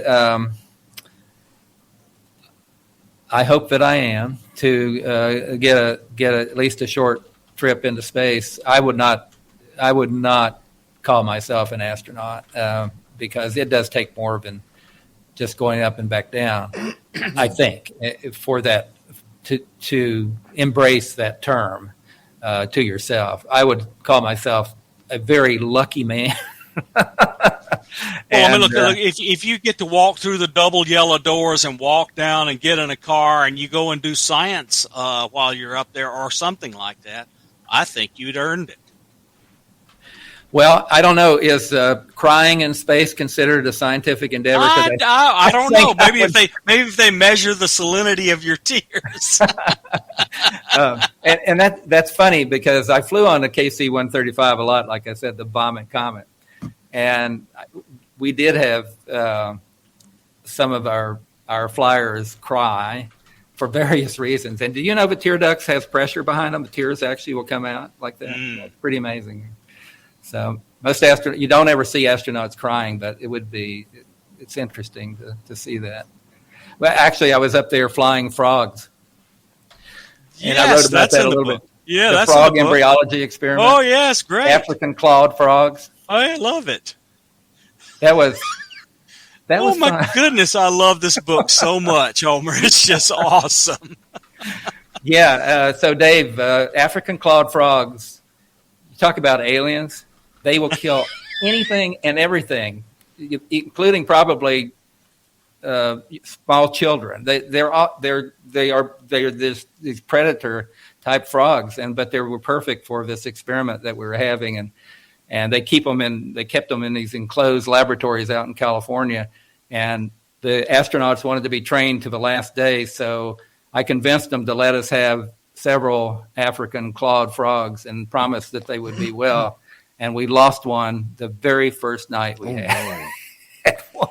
And it was like, oh my gosh, my career is definitely over. It wasn't my fault, as always. I wasn't there when it happened. But I did find that little girl. She was underneath the refrigerator in the break room. Well, that's a little nice. Dehydrated, but otherwise. Give her some water. So. All right, gentlemen, hold on 1 second here because we are going to come back here momentarily. And about 2 seconds.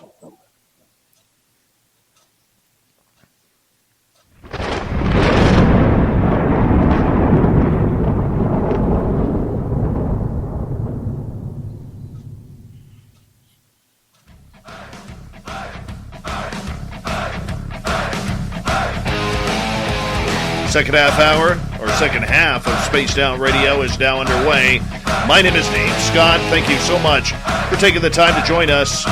We really do appreciate it. Want to remind you that if you've missed portions of this show or others, all of our archives are free. Check them out on the podcast or on YouTube. We really appreciate that. You can check out our website, spacedoutradio.com. We have a plethora of features for you. Rock out to Bubblefoot, read Shirky Poo's Newswire.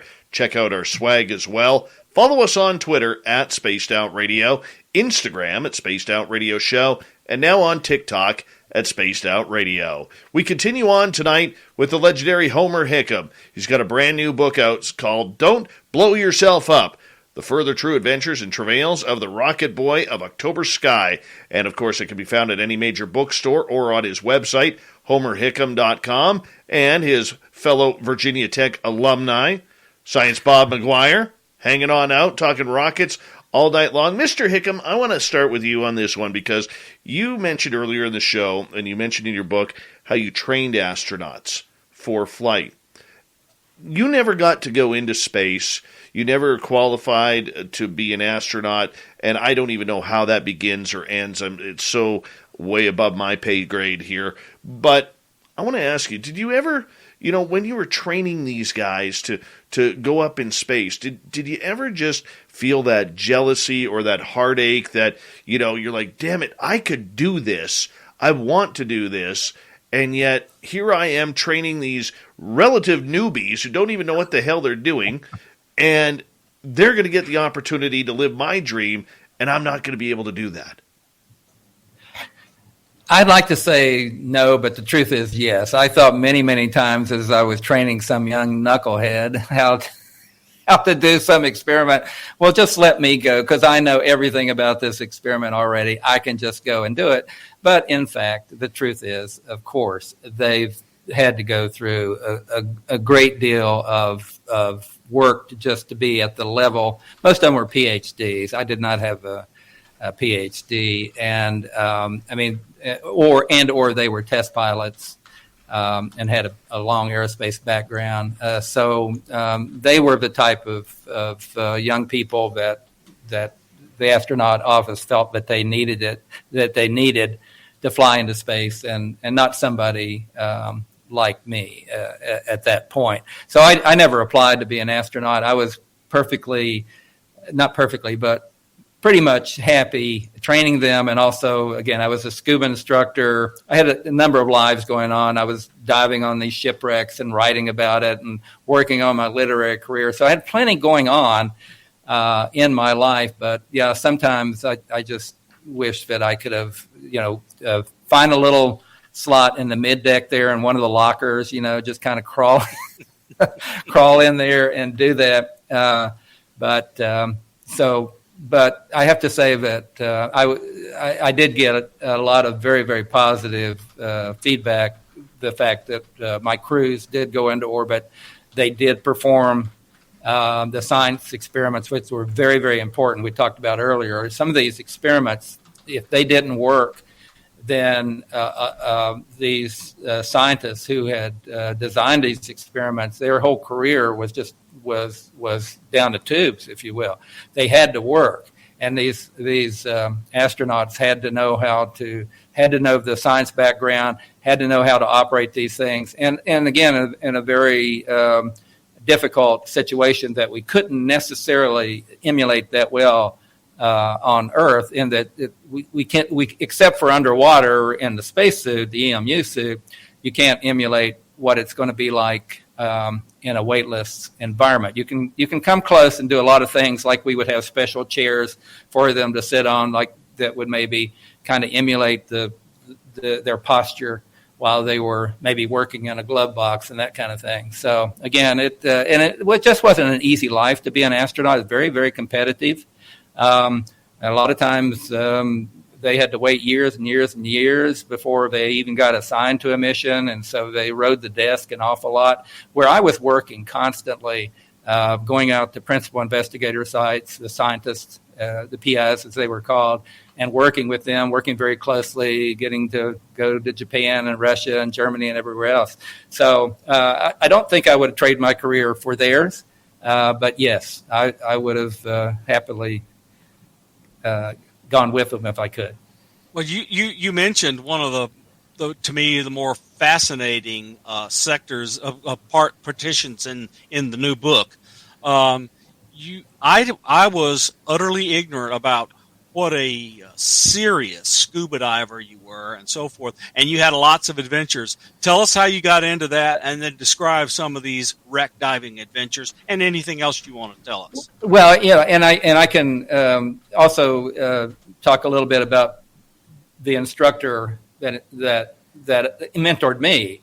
Yeah. And this gets back into space. I learned a little bit about mostly the wrong method of diving in Puerto Rico. I was assigned as a reserve advisor down there, and I got out of the Army and came back to Huntsville, Alabama, working for the Army Missile Command. But I was missing something in my life, some great passion, and I remembered the diving that I did in Puerto Rico, and I thought, that's something that I love the ocean, and I love the idea of being a scuba diver. And I was there in Huntsville, Alabama, in a tiny little shack, was a company called Aquaspace, and it was headed up by a man named Cliff McClure.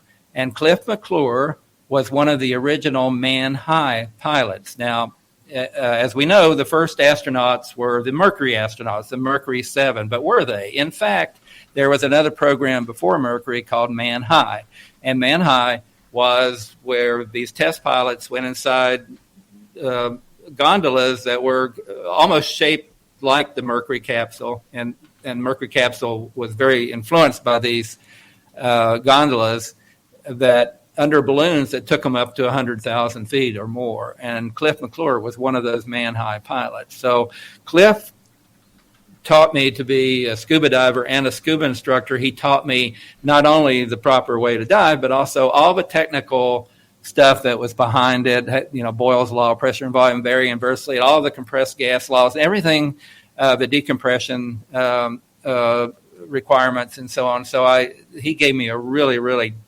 immersed me in the technical side of scuba diving, but I loved it. I had this passion for it, and I ultimately became an instructor for Cliff and for Aquaspace. And that other life that I had, beside being an engineer, was a writer. And so I started writing. This was in the 70s, early 70s, when scuba diving was just really getting started as a sport.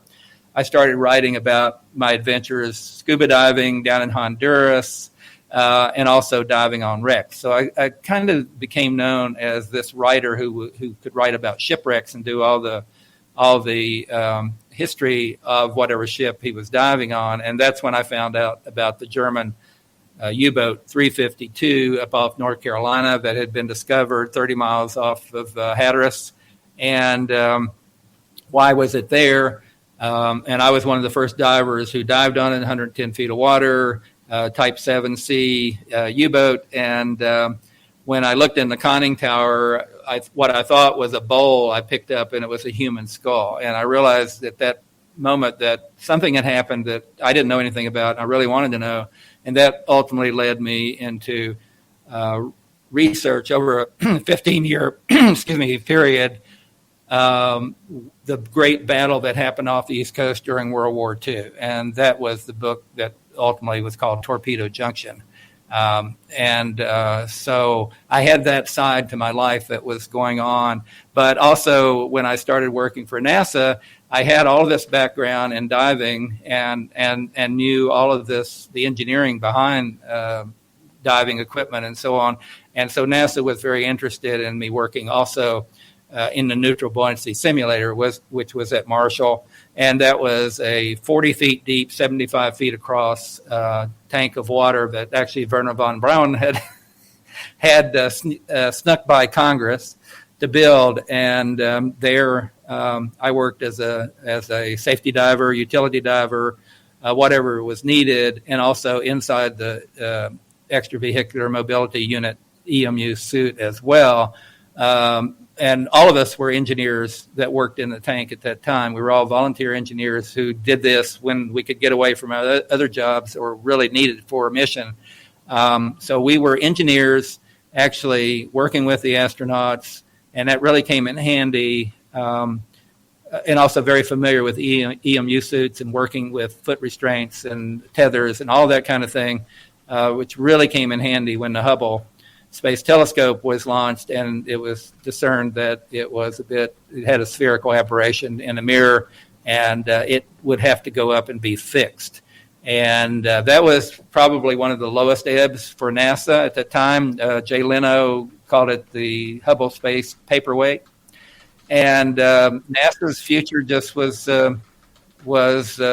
possibly going to be, destroyed at that point, because we had promised so much with the Hubble, and now it wasn't working. But the wonderful engineers and scientists up at Goddard Space Flight Center raised their hand and said, we can fix this. And they came up with the CoStar instrument to fix it, and then came down to Marshall, where we had the tank and our engineers, and then Story Musgrave, Kathy Thornton, Jeff Hoffman came up, and we trained them to go up there and fix it. So I think that was NASA's finest hour after Apollo. Really. Oh, so tell me about how many hours Story, who I've met a few times, and all the others, Kathy, et cetera, spent in that tank training to do those repairs. It must have been hundreds of hours. Yeah, well, what Story wanted to do and what he required was an end-to-end run. He had met Dorothy Hamill, the Olympic ice skater, and was really enamored by her. And the fact that how many times she had practiced her routine, and she never practiced it in little segments. She practiced it end to end.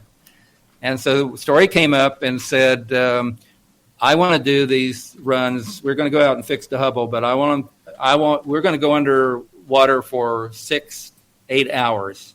And we're going to go from like the beginning to the end of it. That's the way we're going to train, just like Dorothy Hamill does. And we weren't really set up for that. What we did was we pumped just air down into these suits, and so they were breathing air at ambient pressure. So if you're at 40 feet, it's like 2+ atmospheres of air, which meant that you had a limited amount of time that you could be down there without risking the bends, decompression sickness. So that meant that we, to meet Story's demands, and it was a good one, we had to figure out how to use mixed gas, which we had never done before. And so we started using nitrox, which is a highly oxygenated gas. And the problem, and that allowed us to go end to end, but the problem was then you had a very highly oxygenated gas under pressure, more pressure than you had. The spacesuits are around 5 pounds per square inch. So if you're down to 40 feet, your suit is actually compressed 2 atmospheres, around 30 psi, so 6 times what it would be in space. So that means that you got 6 times more oxygen molecules inside your suit, which means the slightest spark, you're going to catch on fire.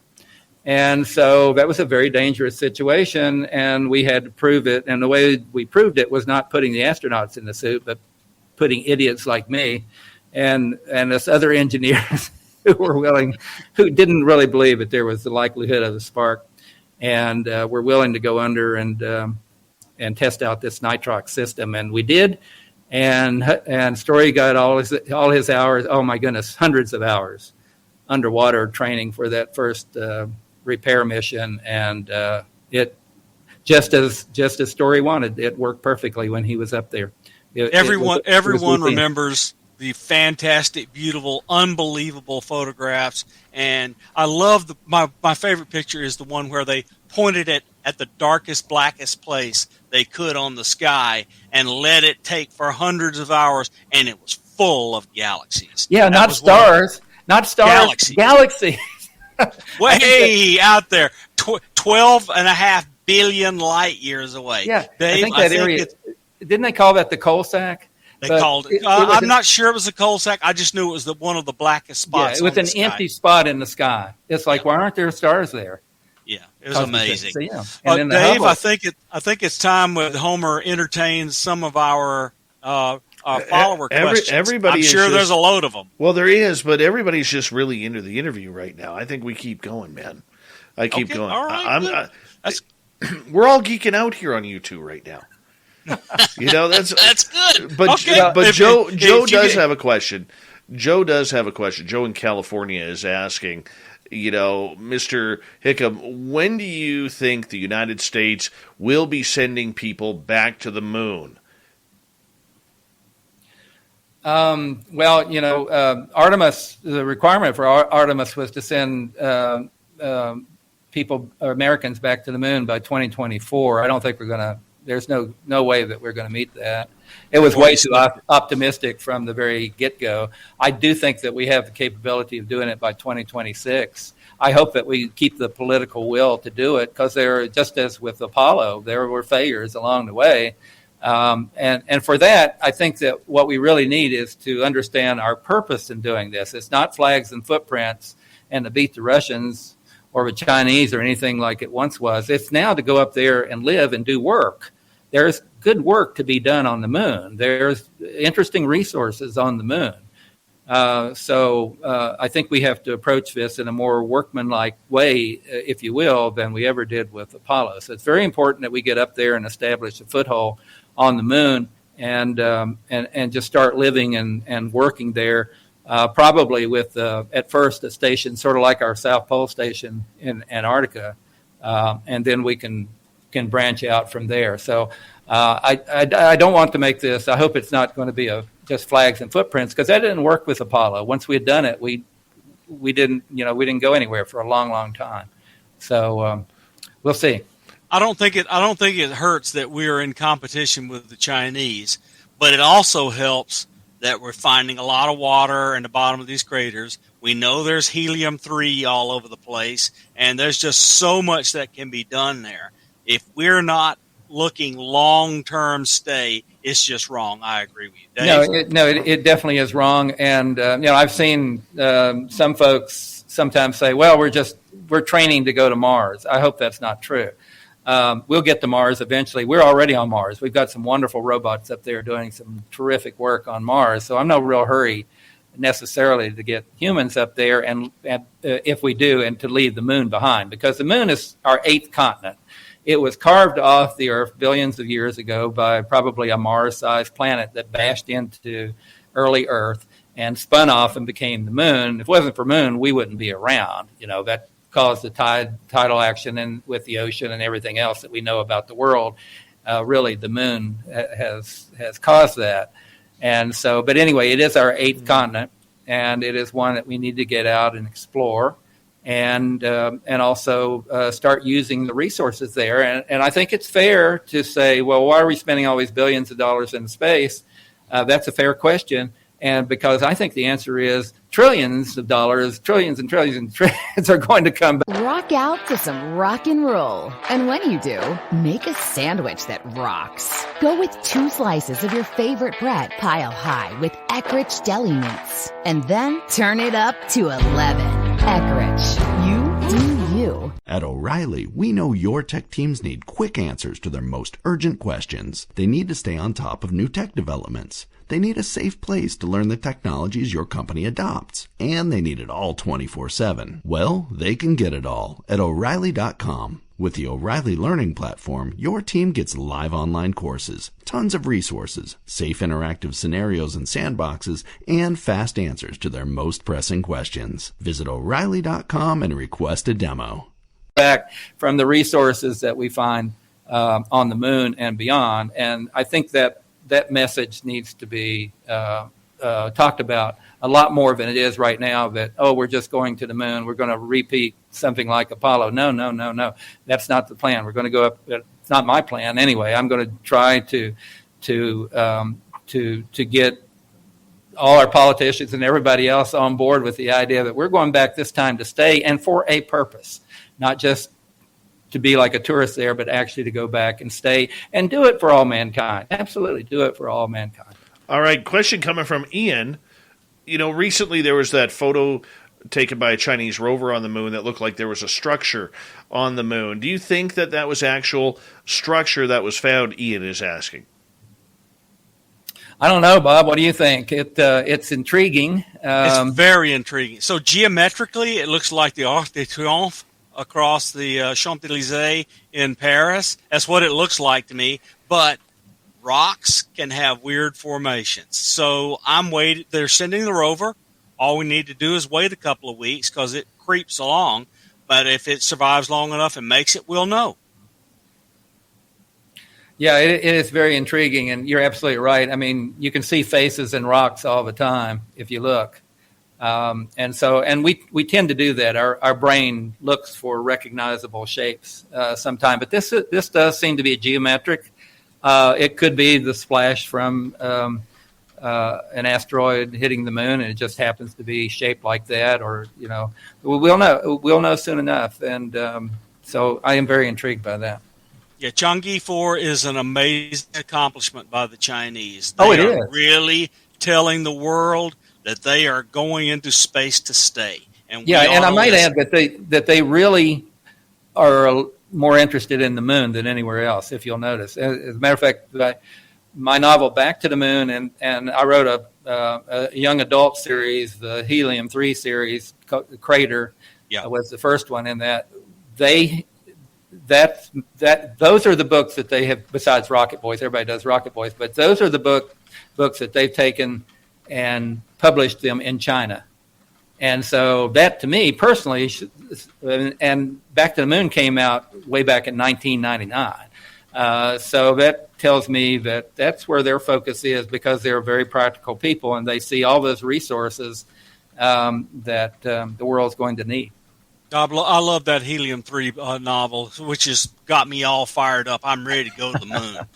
Yeah. Dave? About a little mining town on the moon, like Colwood on the moon. So.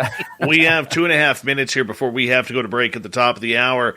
Dr. Bob McGuire, Science Bob, along with legendary Rocketeer Homer Hickam.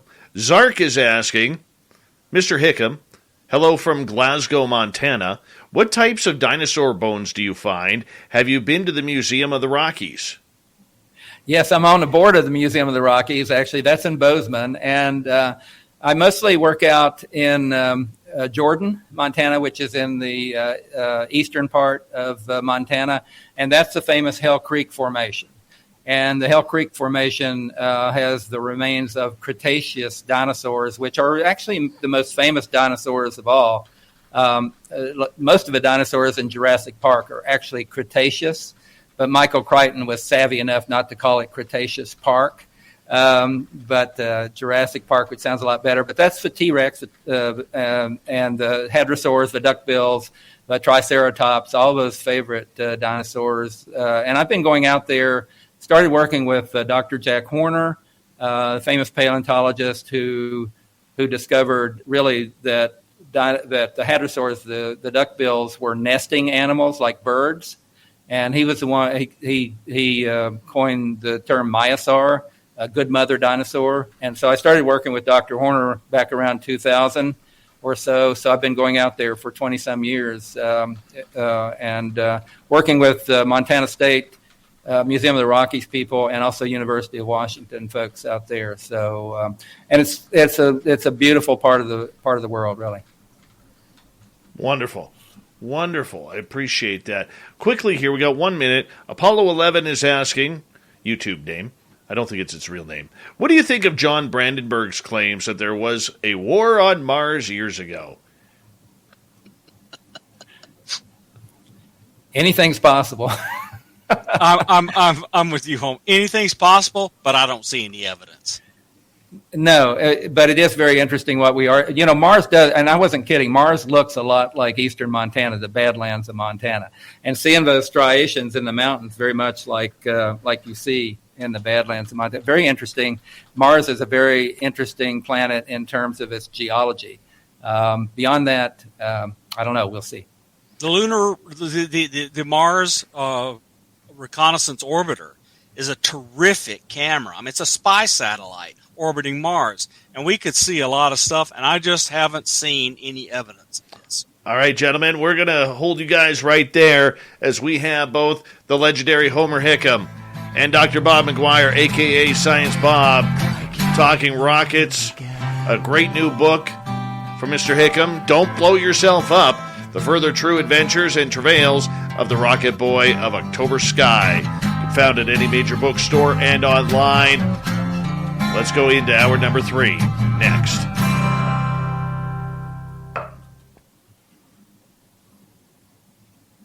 All right, we're clear. Gentlemen, I'm just going to take a bathroom break. You guys It's amazing how fast 2 hours goes by. I'm telling you.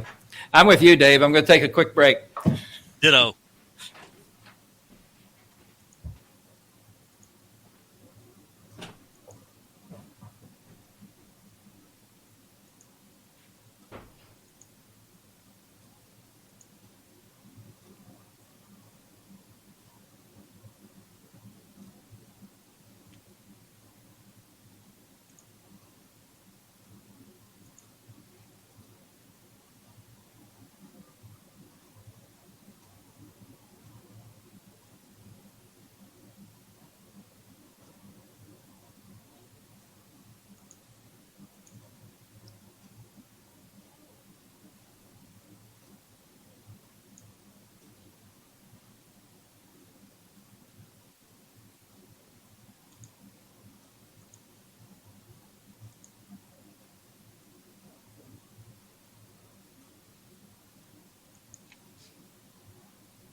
All right, gents.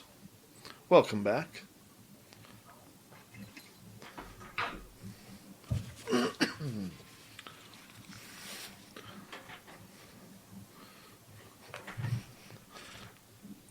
So here's my space cat. Very nice.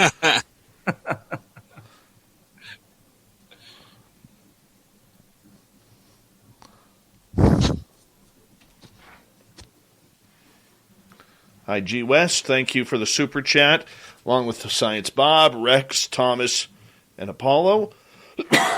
And waiting for the heavy snowfall to come. Waiting for the heavy snowfall.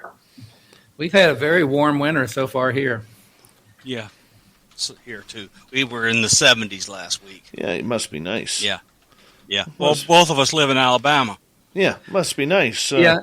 It's supposed to get but to minus. we're also in Tornado Alley, so this warm weather my is a little goodness. scary. It can Yeah, spin it up. is. Yeah, so we had pretty violent thunderstorms last week.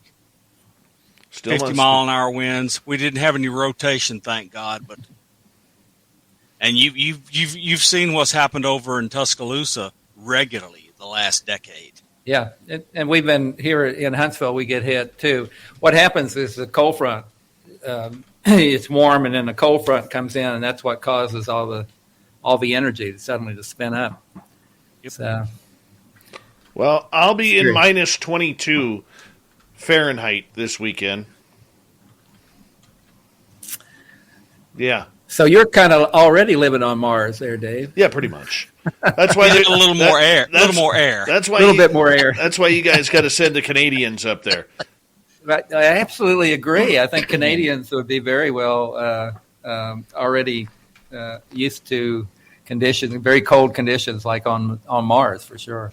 So. Well, one of my favorite astronauts is a Canadian that sings David Bowie's famous Major Tom song. Right. And I'd love to see that guy dancing away and singing and playing guitar on Mars. All right, gentlemen, we got just a few seconds left. Please stick around until we go to commercial break, and I'll say proper goodnight to you. Here we go.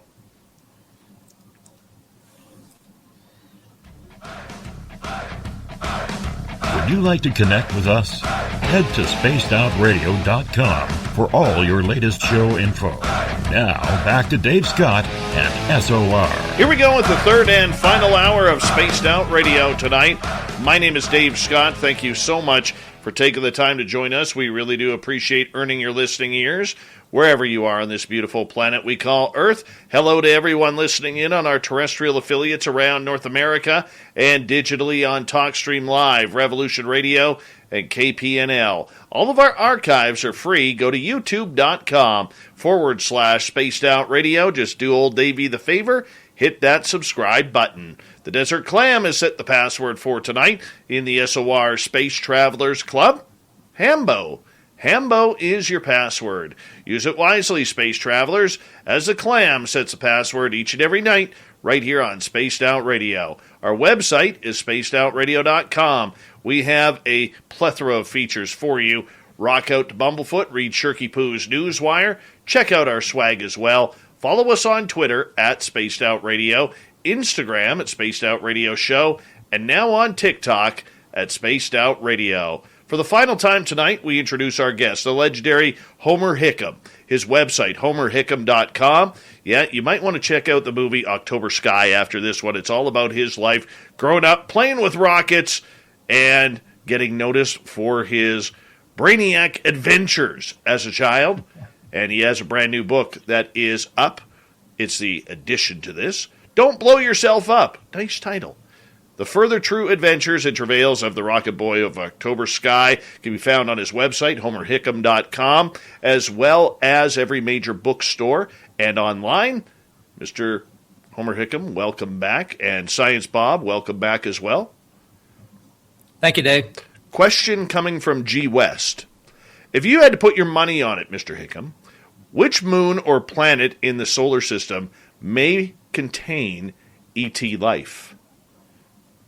I think Titan. Titan is it's a moon, and it's not a planet, but it's very interesting in that it has oceans, not of salt water, but of methane. So to me, that is a very interesting place. Of course, Europa. We've all heard about Europa, but Titan has an atmosphere, and it's toxic to humans, but it may not be to other life. So I'd put my money on finding life on Titan. I'm going to vote for Enceladus. We've seen saltwater spray with organics coming out of the ice, a little crack in the ice. So we now know there's more water in the oceans on Enceladus than there is water on the Earth. That is how big those oceans are. So I think it's very likely that Titan or Enceladus will have life on it. And below the surface on Titan, there's ice water. So and what's going on with both Saturn and Jupiter and their moons is these are massive planets, and they have these huge tidal forces, which cause the planet to go like this, and when it's doing this yo-yo, and it's heating up the insides. Heating up the insides from the yo-yo of the tidal stuff. I think we're going. So, and the other thing that becomes clear, if we find life in the generating phosphine in the atmosphere of Venus, in the oceans of Enceladus, or somewhere on Titan, life is everywhere in the universe. That is what will be absolutely clear. I can't wait for us to find it. Yeah, me too. And that we're in this golden age of space exploration, and we're going to find these things out. And I hope I live long enough. I hope we both live long enough to see that happen. I hope we both live long enough to see the octocopter fly on Titan. On Titan, yes. Yeah. Absolutely. Wow. Man, I'm just excited to be talking about this. You know, I mean, I'm the weird one here because I've had ET contact. But, I mean, for you guys talking about, like, even finding microbial life, that would be a massive, massive find for humanity, would it not? Yeah, I think in terms of our philosophy, all of the philosophies that we've known would have to take that into account, that there is other life in the solar system.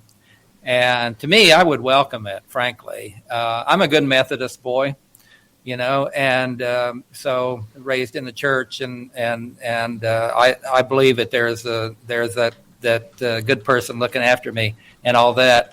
But we would all have to take into account philosophically what it really means that life is other than on this planet. And what does that mean to us? But I would welcome it. I think it just means that our Creator has decided to put this wonderful possibility of life, sprinkle it all over the universe. I would really welcome that. This Methodist preacher's kid also would like it to be everywhere. I really want us to understand that the universe was tuned for life and is full of life. If we find it in 2 or 3 places in the solar system, it's everywhere. Yeah, and you know, NASA for the longest time just almost refused to look for life for whatever reason elsewhere. It was just like, no, we don't want that. But now all of a sudden we just see this everywhere. Everybody is just excited about this idea, and we're getting closer and closer to finding out whether we've got other life in the solar system, which, by the way, if we don't find it, doesn't mean it's not elsewhere. It just absolutely makes the deal. If we've got even microbial life on Titan or anywhere else, then, oh my gosh, the whole universe is just teeming with life, and probably, no doubt, intelligent life as well. Yep. What more do we have to do on this planet in order to prepare for life in space? Because to the layman like myself, who will never get to travel to space, who will never get to, you know, the majority of us will never even get to see a rocket launch, let alone travel into the stars. I mean, it is such a pipe dream that we watch and we watch in awe, but it seems so unattainable for us layman people here, you know, to watch it happen. for us who are never going to experience what you've experienced, Mr. Hickam, or even you, Science Bob, what should we be looking for to keep excited about these projects, knowing that we're never going to be involved? Because people are so much in their own lane right now that it's difficult to expand our minds like the 50s, 60s, and 70s and 80s. Well, I think put it in a historical context, we are very much like the Europeans were when the Americas were discovered. And that is, it didn't have much effect at all on your average peasant working the farms in Europe or in Britain. But it was coming. Something really, really big was coming that was going to affect them all, whether or not they ever went to the Americas or not, because there were adventurers that would go and start bringing the resources back and developing this place that Europe didn't know about. And so I think that's, in a historical context, that's kind of where we are right now. And that it is on us who are really interested in this, and I try to do this, is to popularize this idea, to let people know who are completely immersed in their day-to-day lives, and I understand that fully, to know that we are on the... Keeping your tech teams on top of the latest developments is a monumental challenge. Helping them get answers to the urgent problems they face daily is even harder. That's why over 60% of Fortune 100 companies count on the O'Reilly Learning Platform. At O'Reilly, your teams will get live online courses, tons of resources, truly interactive scenarios and sandboxes, and fast answers to their most pressing questions. See for yourself what O'Reilly can do for your teams. Visit O'Reilly.com for a demo. If you are leading change, building a team, or implementing new procedures, Gonzaga University's online Masters in Organizational Leadership gives you the tools for success. With concentrations in change, global, and servant leadership, you'll get the most relevant training and education to help you tackle any challenge. Visit gonzaga.edu/leader and find out how Gonzaga's organizational leadership degree can affect positive change in your life and career. That's gonzaga.edu/leader. Precipice of some amazing new adventure where probably their children and definitely their grandchildren are going to be, if not working in space, working in and using the resources of space. So, what I look forward to in terms of going back to the moon is not the first astronauts on space. That's all, or on the moon. That's all wonderful. I'm looking forward to the first plumber on the moon, the first electrician on the moon, the first miner on the moon. That's those blue collar workers. When they get up there and start working, that's when this is all going to open up, in my opinion. Do we deserve to go to space, though? Because, if you look at the way, and I'm not a big environmentalist, okay? I live in a logging community, in a mining community. And, I see the hard work that these people put in for paycheck to paycheck, much like your dad did in the coal mines. But, the way the Earth is changing and the way that we have treated this planet over the last century especially, do we deserve to go into space and settle on another planet or moon, knowing that we've treated this one like garbage? Well, I don't know. That's an interesting question in terms of deserving or not. I think that we are deserving as a species because we are the result of 300 million or more years of evolution to get to be where we are, and our ancestors went through hell to get to where we are, the civilization that we've had. We've had civilizations rise and fall, and so it's not like that we just kind of coasted through all these eons to get where we are. It's the human race has really, really worked hard to get where we are, and for some reason we have evolved this brain power that is more than we really need. We don't really need all this extra brain power to be very successful on Earth, whether we pollute it or not, which I hate, by the way. So yes, I think we absolutely deserve it, and we are meant, we are designed to go out into other worlds for whatever reason. And I believe inevitably, historically, good comes out of our human evolution. I think we're learning right now from our mistakes. Lots of technology is being developed that will help us bridge over our mistakes. I mean, you've got Tesla with the electric vehicles. You have other power sources coming online. You drive across the United States, and it's covered up across the southern third of the United States with windmills and solar panels. And we got battery storage and gravity storage and all these other things. I just think we are learning. And not only that, it's easier to do those things off the earth than it is on the earth. First of all, we're not going to find oil. We're not going to find coal necessarily. We may on Mars, but we may not. So we're going to have these energy sources anyway. So if we get off, we're going to be taking clean energy, clean building stuff with us. And I know some of the work that's going on to build the facilities we're going to live in with 3D printed machines using local materials. I mean, that's terrific. That means we're not taking crap up there to pollute with. I think that if you dig into it a little bit, you can see that we're going to go. The other thing I think we want to do is get out in the asteroids. And if you follow Jeff Bezos, his dream is Gerald O'Neill cylinders, in which we can have 1 million people living in a single city in space. And since it's rotating, it'll have gravity. You could have water and lakes and other things.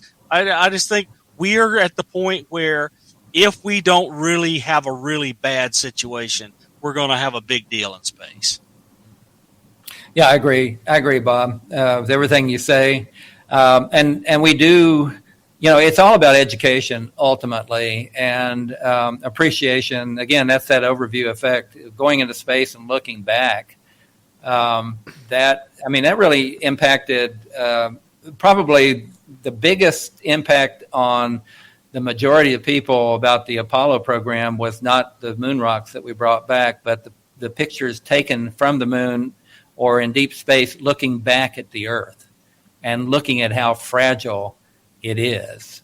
And so that really started a movement to start taking care of this, the only planet that we have right now. And I'm fully supportive of that. But that shouldn't keep us from also going out and gathering the resources that have been essentially given to us because of where we are on the evolutionary scale right now.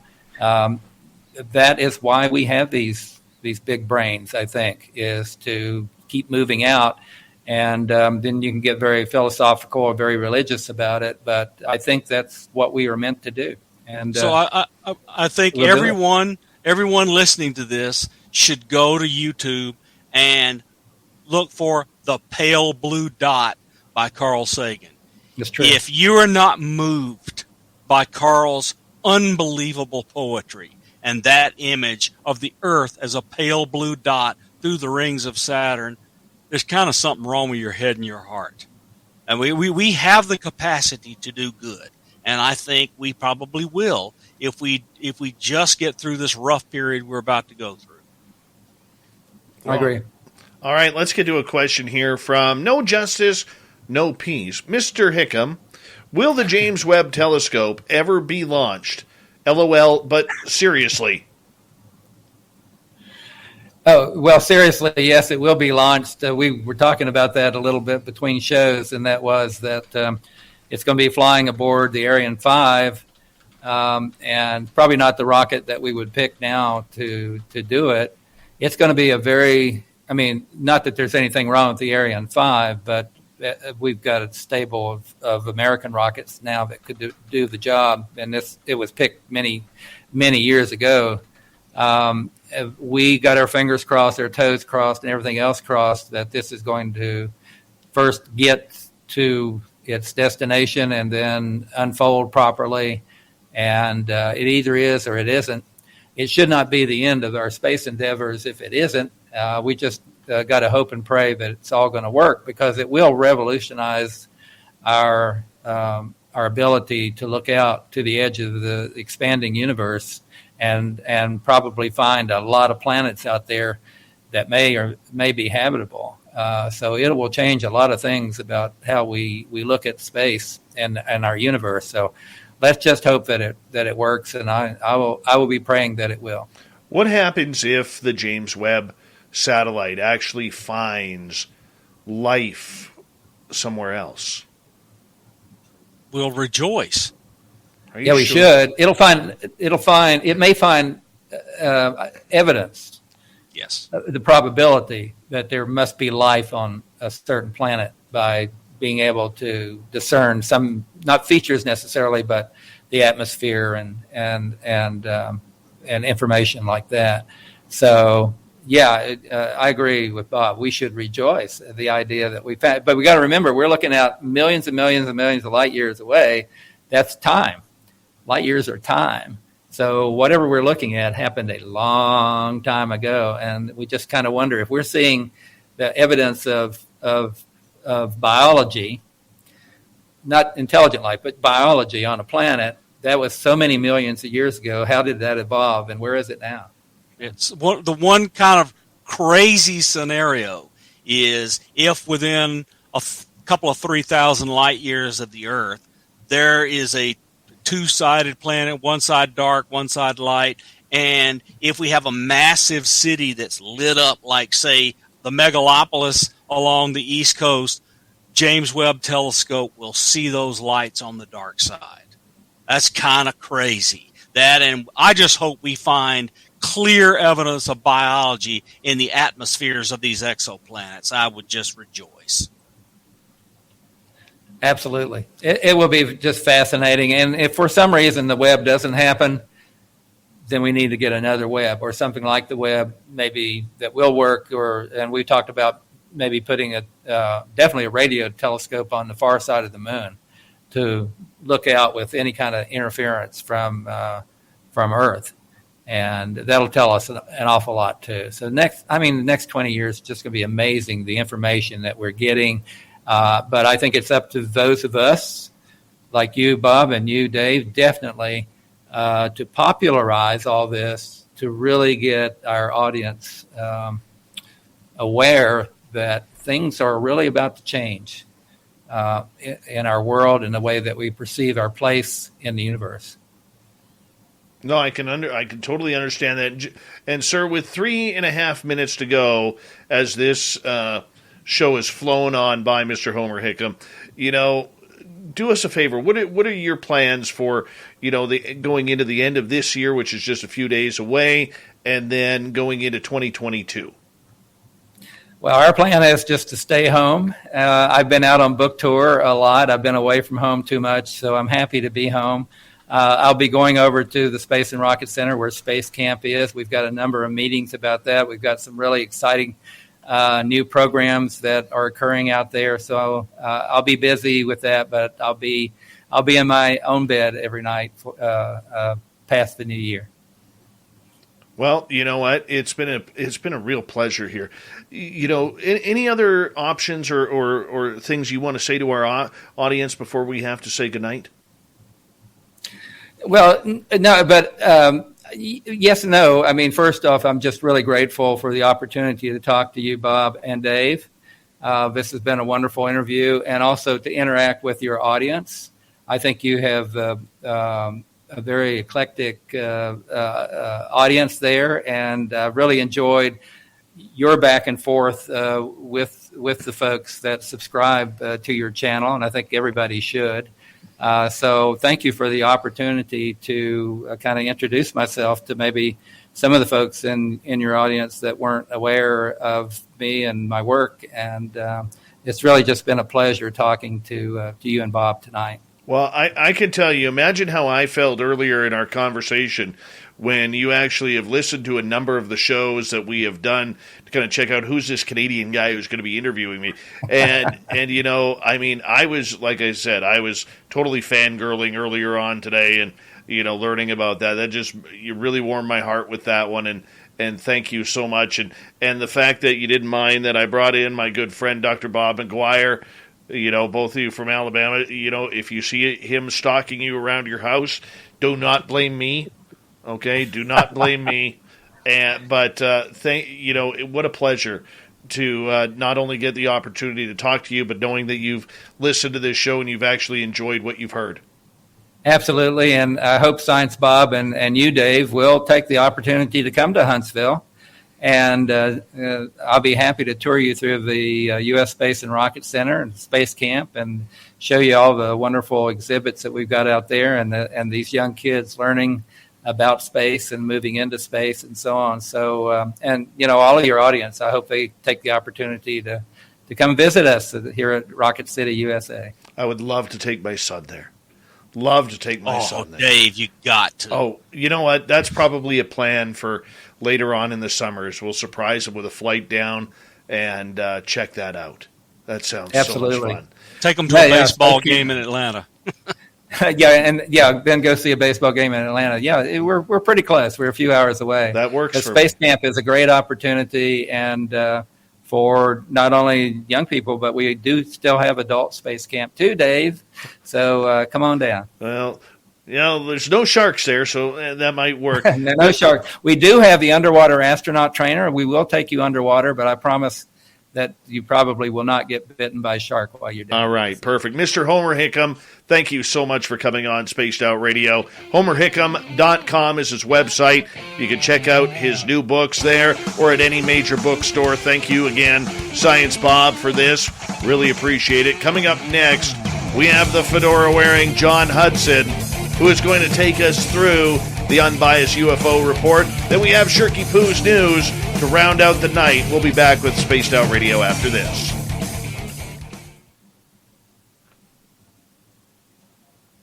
That was fantastic. Just fantastic. Thank you, guys. Homer, that was so much fun. Thank you. It was fun, Bob and Dave. It was great fun. I really do appreciate it. And so let's get together again sometime. What do you say? I'm looking forward to it. Thank you. And Dave owes me a trip down here once we get over COVID. Yeah. Absolutely. Well, my friend, you guys take care. Merry and Christmas again, thank to you so much for having me. Merry Christmas to you. Merry Christmas to you too. Good night, Dave. Good night. Good night. All right, we'll send you home. There we go. Good night. Wow. Homer Hickam. That's a real deal. Amazing.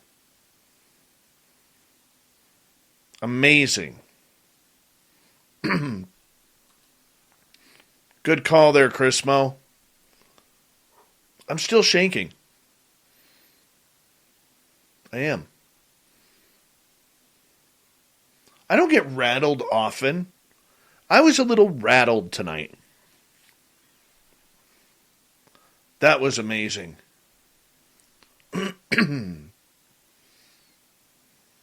Wow. Science Bob was incredible, too. I mean, just listening to those two guys, it was like two best friends who were having a cold beer over a chat, by a fire, talking about rocketry and space. Wow. We really got to see something special tonight. We really did. And the sad part about it is, it's over. Just like that.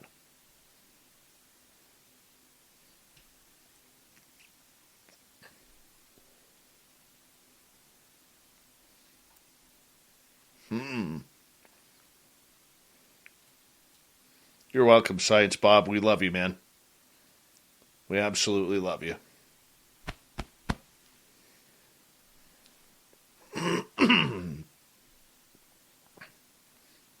Amazing.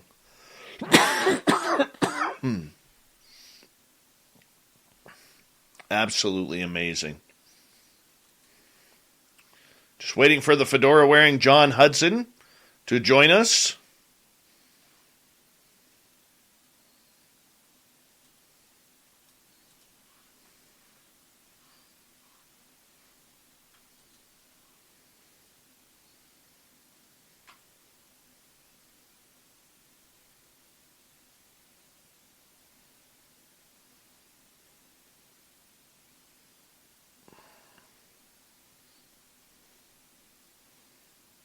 I don't think I could have done that interview any justice without Science Bob there tonight.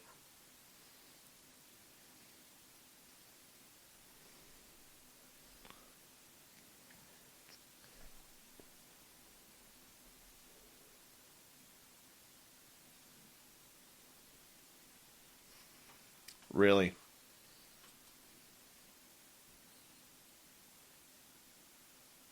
Blows me away.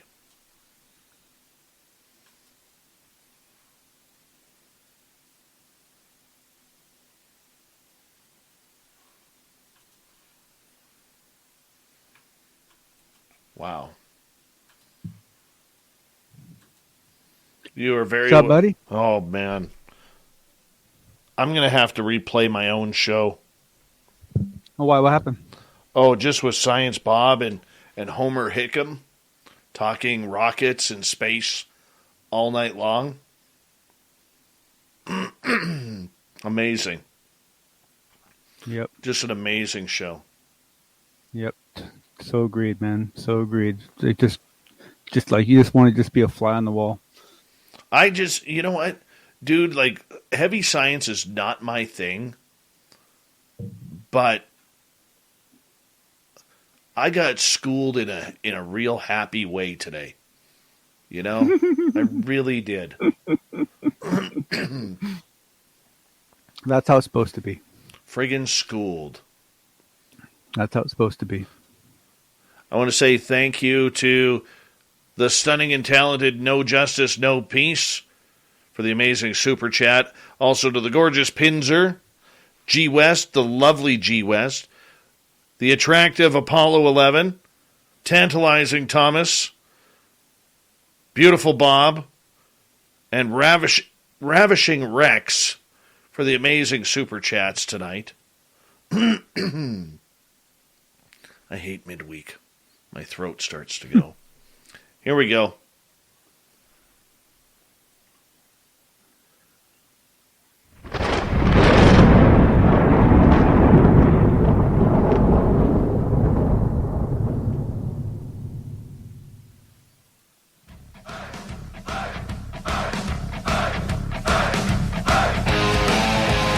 We rounded third. We're heading for home tonight on Spaced Out Radio.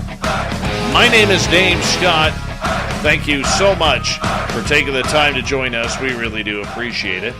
Want to remind you that if you missed most of this show or others, check out our free archives by going to youtube.com/Spaced Out Radio. Do me the favor, hit that subscribe button. Our website, spacedoutradio.com. We have a plethora of features for you. Rock out to Bumblefoot, read Shirky Poo's Newswire. Check out our swag as well. Follow us on Twitter at Spaced Out Radio, Instagram at Spaced Out Radio Show, and now on TikTok at Spaced Out Radio. Yes, it is time once again for the fedora-wearing John Hudson and the Unbiased UFO Report.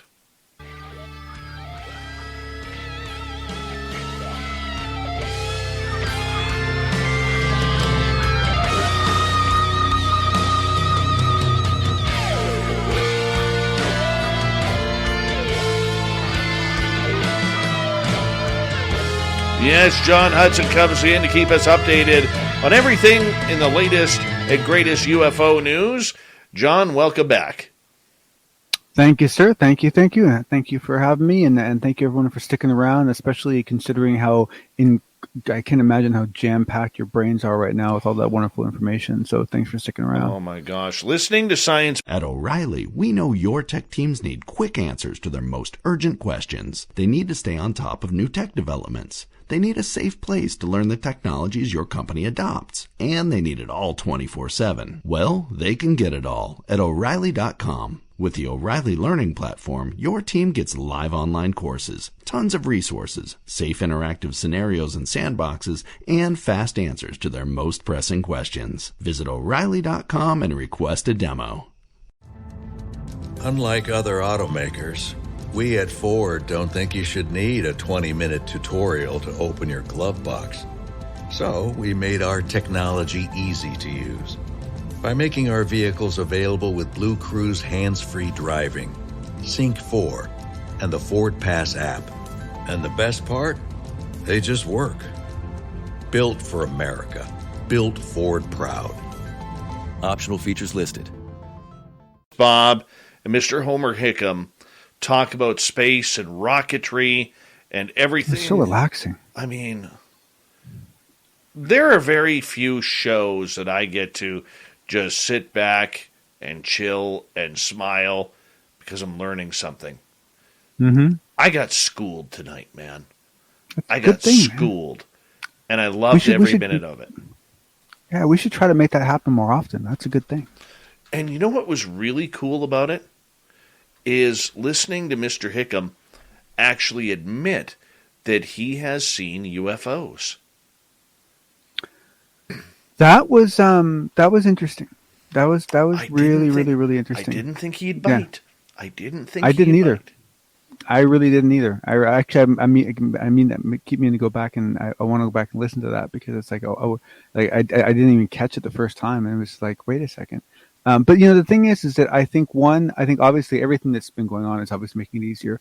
But I also think that this is one of the times where we start to see why the parsing of the language between observables and contact and observables and entities is actually a big deal, because when that nuance exists, it frees people like him to be able to safely say he's seen a UFO without getting immediately pulled down into the more uncomfortable conversation, which really should be the obvious follow-up conversation, but because of our wacky world, isn't at this point. Oh, you know what? You're so right. And we asked him some pointed questions, and, about NASA and about, whether or not we deserve to go into space and colonize someplace else. You could tell he was genuine. But could you imagine, and I just want to say this before we get going here. Could you imagine growing up in that time, in that era in the 50s, where your mother knows you're playing with gunpowder and rockets and gasoline and everything, and the only words of advice that she has for you is, don't blow yourself up, which is the latest title of his new book. I mean, in today's world, that doesn't happen. The police are called. The world. Yeah, I know. It's hard for me not to, because that's the world I grew up in, and so, I mean, I used to, God, I think of some of the stuff that man, you start sitting down one night, like, late at night, and start writing down statute of limitations on things. At some point, you're like, wait a second, because you start realizing that there's so many things that you got away with as kids that you couldn't get away with these days. Now, the truth of the matter is that people get hung up on this idea that those extreme examples were the only ways we could have learned those lessons. That's not true. There's 16 million different ways to learn the lesson. So, just because, more modern kids aren't necessarily getting that same, extreme, Crocodile Dundee style, Wild West sort of approach to it, there's still lots of opportunities to learn those lessons. Mm-hmm. It's amazing. All right, let's get going here, because we got a lot of UFO news to cover. And right off the bat, Avi Loeb basically saying that we're going to be rewriting history books and textbooks very, very soon. Yeah. So first off, it's a fun article, because one is it's not just Avi, it's also retired Rear Admiral Tim. I need to start getting better practicing pronunciation. Gauliet, I'm hoping, doctor. And so it is listed as opinion contributors, but it was published in the Hill, and the Hill is not a somewhere where you typically expect to be reading flights of fancy sort of stuff, right? So I was impressed where it was published as I was the article. But when you read the article, it's good because it sets a very pragmatic tone to everything, but it doesn't try to pull any punches either. It makes stuff very clear to say things like, look, if what we are seeing is as we are seeing it, and if what we believe is happening, then there is an entire aspect to physics that we don't get. Mm-hmm. Now, that doesn't mean that you have to rip out the physics we have. That's not usually how science works. It usually is additive. But there's obviously something we're missing, right? And so it was a really good. It was also a good opportunity, I think, for a more nuanced kind of nudge at the science community in general. Just specifically talking about the dogmatic aspects of it, and the ways that it hasn't done itself any favors in how it's approached this or many other topics. It's someone said it really well the other day, and I can't remember who it was. They said, it was something along the lines of, science used to be focused on the outliers, and now science actively avoids the outliers. And and I don't believe that to be wildly true, but if it was wildly true, oh boy, man, the trouble we'd be in, I can't even possibly put words to it, and so it's a really good article. I'm supposed to remain unbiased, but I highly recommend everyone check it out. It's a good article to read. And it's nice to see two gentlemen like that working on a similar article. But it definitely touches on a lot of interesting topics. All right, the final wording of the amendment has been published. Woohoo! Party. So no sudden. Well, the truth of the matter is that anytime these kind of publishing dates happen, you do actually have to read through them with a fine-tooth comb, because people try to sneak stuff in and people try to sneakily remove things. And so it doesn't mean that no one's got any work to do, but it does mean that we finally got to a point where there is a single language set that everyone agrees with. It's all the reconciliation is done. This is what the president will receive on his desk. This is what the president will hopefully and almost certainly sign. And so it's another step in the process. But what I hope everyone's doing is I hate to sound like a teacher, but I hope everyone's using this as an opportunity to kind of get a little bit of a window into what the legislative process is for doing things like this, because we're going to have to do this again. We're going to have to do this several times. We're going to have to get a lot better at it. And we need to get better at it than anyone else is. And so this is a good learning opportunity for all of us. Do we have any dates or rumors of when this bill is going to be signed by the president? Honestly, once reconciliation has occurred, and once you've published unified language like this, where everyone has publicly said we're in support of it, the truth of the matter is that him signing it is somewhat of a eyes, dotting I's sort of a thing, right? So my guess is that it'll just get delayed as long as is needed for some political event. They usually like to sign things like this, tied to some holiday or tied to some, announcement or some new package they're releasing or something like that. So, so there's a good chance that it'll be delayed because it's tied to some other marketing effort. But there's reason to be confident. Believe it or not, there's actually reason to be confident that we could actually see this signed by Christmas.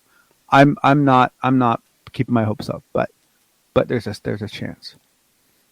All right, this is the one I'm really looking forward to getting into. Is Senator Kirsten Gillibrand really, really still pushing the idea of the threat narrative of UAP, and very proud of her bill that she helped put together. I mean, this is good stuff here as she continues to build support for this subject. No, this is what. So how do I put this? In a really contrite, manipulated, puppeteered world, right? This is exactly what you want to see. You want to see someone like her suddenly get wind under her wings, right? On something that we hope she really cared about. And I do. I really hope she did. But I don't know that for sure. I have no idea what she really thinks, right? And so she tried something. She floated at something, right? She got a lot of attention for it. She got Rubio on board with her, right? Now she's tied to a Rubio bill, right? So this has been lots of good stuff for her.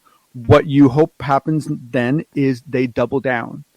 The problem is that when you have something as volatile as this, sometimes that doubling down doesn't happen, and they still take a step back. That's not what we're seeing. We're seeing her doubling down, and she's doubling down with a grin and a bit of a swagger, right? Which is a really good thing. It shows that she's getting confident and she's getting more sure of herself, and that she understands that she has a real pony in the game now that she can ride for a while. That is some good stuff, man. That is some good stuff. Who's starting to support? Are we starting to see more politicians come on board with this, saying, yeah, I need to learn more about this? Or is it the public in general? I think it's growing. It's growing because the thing is that congressional members, they're always going to work harder for things that they personally give a damn about, right? It's hard to manage an ego like that and not require everything to have a piece of you in it, right? So anytime they find something that they can personally get excited about and that their constituents want, it's like party time, right? Like they just go ballistic, right? Because it doesn't get to happen to them very often, right? A lot of times the stuff they have to champion, it sucks. And so I think for this, I think that we are going to start seeing more and more and more people come out in support of it, because one, it's a bipartisan bill that you can actually get energized about, right? You can actually get passionate about something that is not bipartisan. I can't tell you in my lifetime the last time that happened. Well, it's interesting to see how this is going to play out, John, because we know the bill is passed. We know it's going to become legislation. We know that it's going to be, very highly scrutinized, not only by non-supporters in the political realm, but United States citizens coming around. It's going to be interesting to see how the rest of the world comes out. And I like this tweet that you posted here of Senator Gillibrand, where she tweeted out, "If we want to defend our airspace and maintain our strategic edge, we need to investigate unidentified aerial phenomena and determine if they belong to a foreign entity or something else altogether. It's a national security issue, and we cannot bury our heads in the sand." But in saying that, I like what she said, because she's defending her own bill. But where I'm a little concerned is, it seems like we've taken this backward step on going back into the threat narrative, that it's Russia, it's China. So yeah, okay, yeah. So totally see that. But I think the better way to look at this, at least my opinion, is that each individual person is on their own story arc, and everyone has to go through the threat narrative phase. It's like going through your preteens, right? And essentially, because she is somewhat newer to this than other people are, she's bumbled into the fact that if she really wants to get any kind of movement done in Congress, that there has to be a defense aspect to it. And so she's being schooled. She's being educated by others who are now saying, look, what we told you was correct, right? So now she's getting support in believing what she's been told, that essentially this is the way to do it, right? And so so I mean I tend to be a little bit cautious, but I think I think everything's kind of on the right track. Awesome, Mr. John. Yeah. Always a pleasure to have you here for the Unbiased UFO Report. A great job as per usual. Thank you, sir. Much pleasure. Much thank you for everyone hanging out and listening in. And we should let people know that on our YouTube channel, if you're subscribed, with John and Big Willie and Gemma Jade with the After Hours show, they will be taking the Christmas weekend off to spend time with their families. And you can't blame people for that.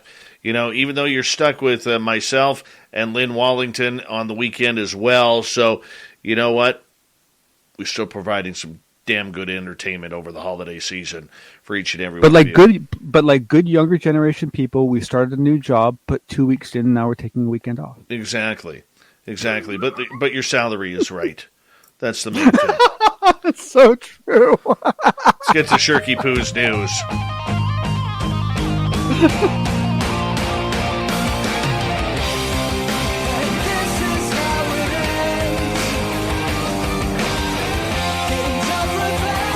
All right, Shirky Poo, what do you got for us? Right here in British Columbia, a mysterious unidentified flying object was seen over Semiahmoo Bay and caught the attention and imagination of some White Rock, British Columbia residents. Matt Kilbag first reported seeing the unusual object to a White Rock Facebook group last week. Kilbag, who was asking if anyone else saw the anomalies that took place December 15th, reported seeing what he initially thought was a water spout forming. In an interview with the Peace Arch News, Kilbag said the morphing object first looked like a plume of smoke or mist, super saturated, dark, low-hanging, free-moving cloud that looked like it was trying to touch down on the water to form a water spout. Up above it, there was literally circle clouds. As soon as it touched water, it would start pulling up water, and then it would collapse, and then it would disappear for a second, almost as if it would go into the water, and it would start forming again. Kilbeck said the object was about 2 to 5 kilometers out in the bay, but said he got a pretty decent look at it coming out of the water. Sounds like a USO becoming a UFO, doesn't it? It was forming like a sort of funnel shape of sorts, and then it completely came out of the water, and it came out probably a few hundred feet up, and then it came back down, and it totally submerged itself and formed. It looked like a solid formation under the water. And then it started moving without making any splashes. It wasn't disturbing the water at all, but you could see clearly it was a round object that was submerged right under the surface of the water, and it was moving at incredible speeds. Now, Shannon Stewart, who also observed the unusual object, described it as really weird. There was a dark shadow moving across the water. It would then disappear and reappear, moving in the other direction. This went on for a long time. We used binoculars to look because we thought it was a whale in the bay or a flock of birds, maybe. But we couldn't see any birds, but there was something at the tip of the shadow coming out of the water like a seal or something. Asked if what Stewart observed could have been a submarine. She said no, it was definitely not a submarine. How's that? Very, very interesting. We got aliens here in BC, by the way. Major, major aliens. When historians write the book of 2021, they may not remember the 12-year-old Lego master, the Massachusetts alligator, or the cow stuck in a Louisiana tree. Fortunately, we've got some interesting news. Of course, this year's all been about pandemic, the start of the Biden administration, and the year that Samuel Adams released a beer that's illegal in 15 states, and a German inventor's testicle birth control device won a Dyson Prize. Here's a top look at some of these stories. Haddon Hayes, 12 years old, earned a Guinness World Record when he assembled the Millennium Falcon microfighter kit in 1 minute, 59 seconds. Yep, how is that? Alligator was seen spotted in a Massachusetts river swimming around.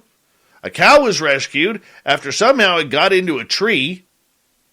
Don't know how it got there, but they had to use a chainsaw and prune snippers in order to get the cow out. Wow, that's kind of interesting. All right. You know, you go into the ocean with a surfboard, you're expecting to get, bitten by sharks because that's what happens. All surfers get bit or chased or something.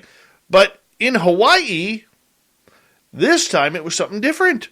Ingrid Seipel, been surfing 35 years, was riding the waves when she thought it was a Hawaiian monk seal in the water.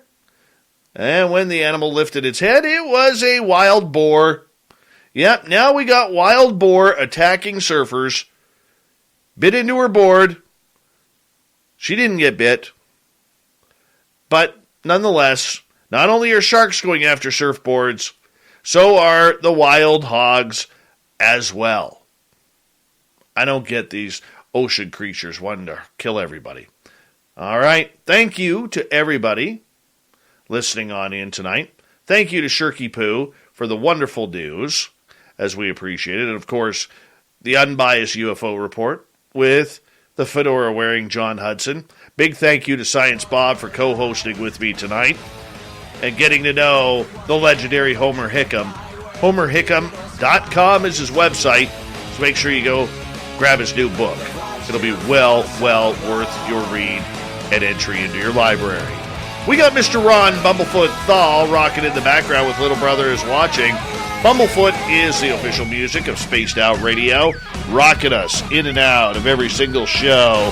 Get your horns up for the guitar god himself. Special thanks to everybody listening in at home, at work, in your cars, wherever you may be. Thank you to everyone in our chat rooms tonight. YouTube, Twitch, LGAB, Revolution Radio, Spreaker, Facebook, and of course on Twitter at hashtag Spaced Out Radio. Remember, this show is copyright by Spaced Out Radio and SOR Media Ventures Limited. Thank you so much for choosing to share your evening with us, because together, my friends, we're watching. We own the night. Mr. Bumblefoot, we need a favor. We need you to take us home.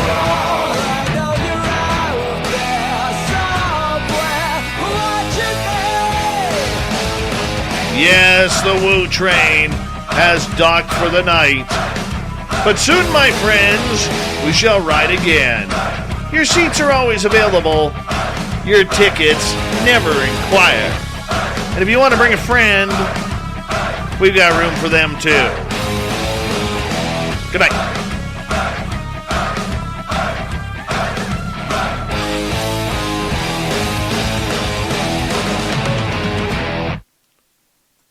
So, you like murder mysteries?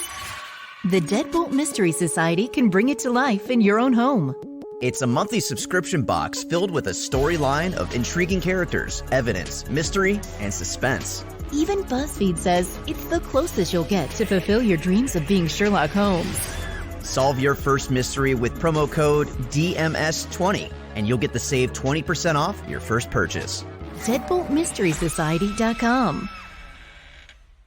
Your teams need to master new technologies fast, and they need answers to pressing problems right now. Don't stress. With O'Reilly, your tech teams can learn what they need and get back to work fast. Visit O'Reilly.com for a demo. That's O'Reilly.com.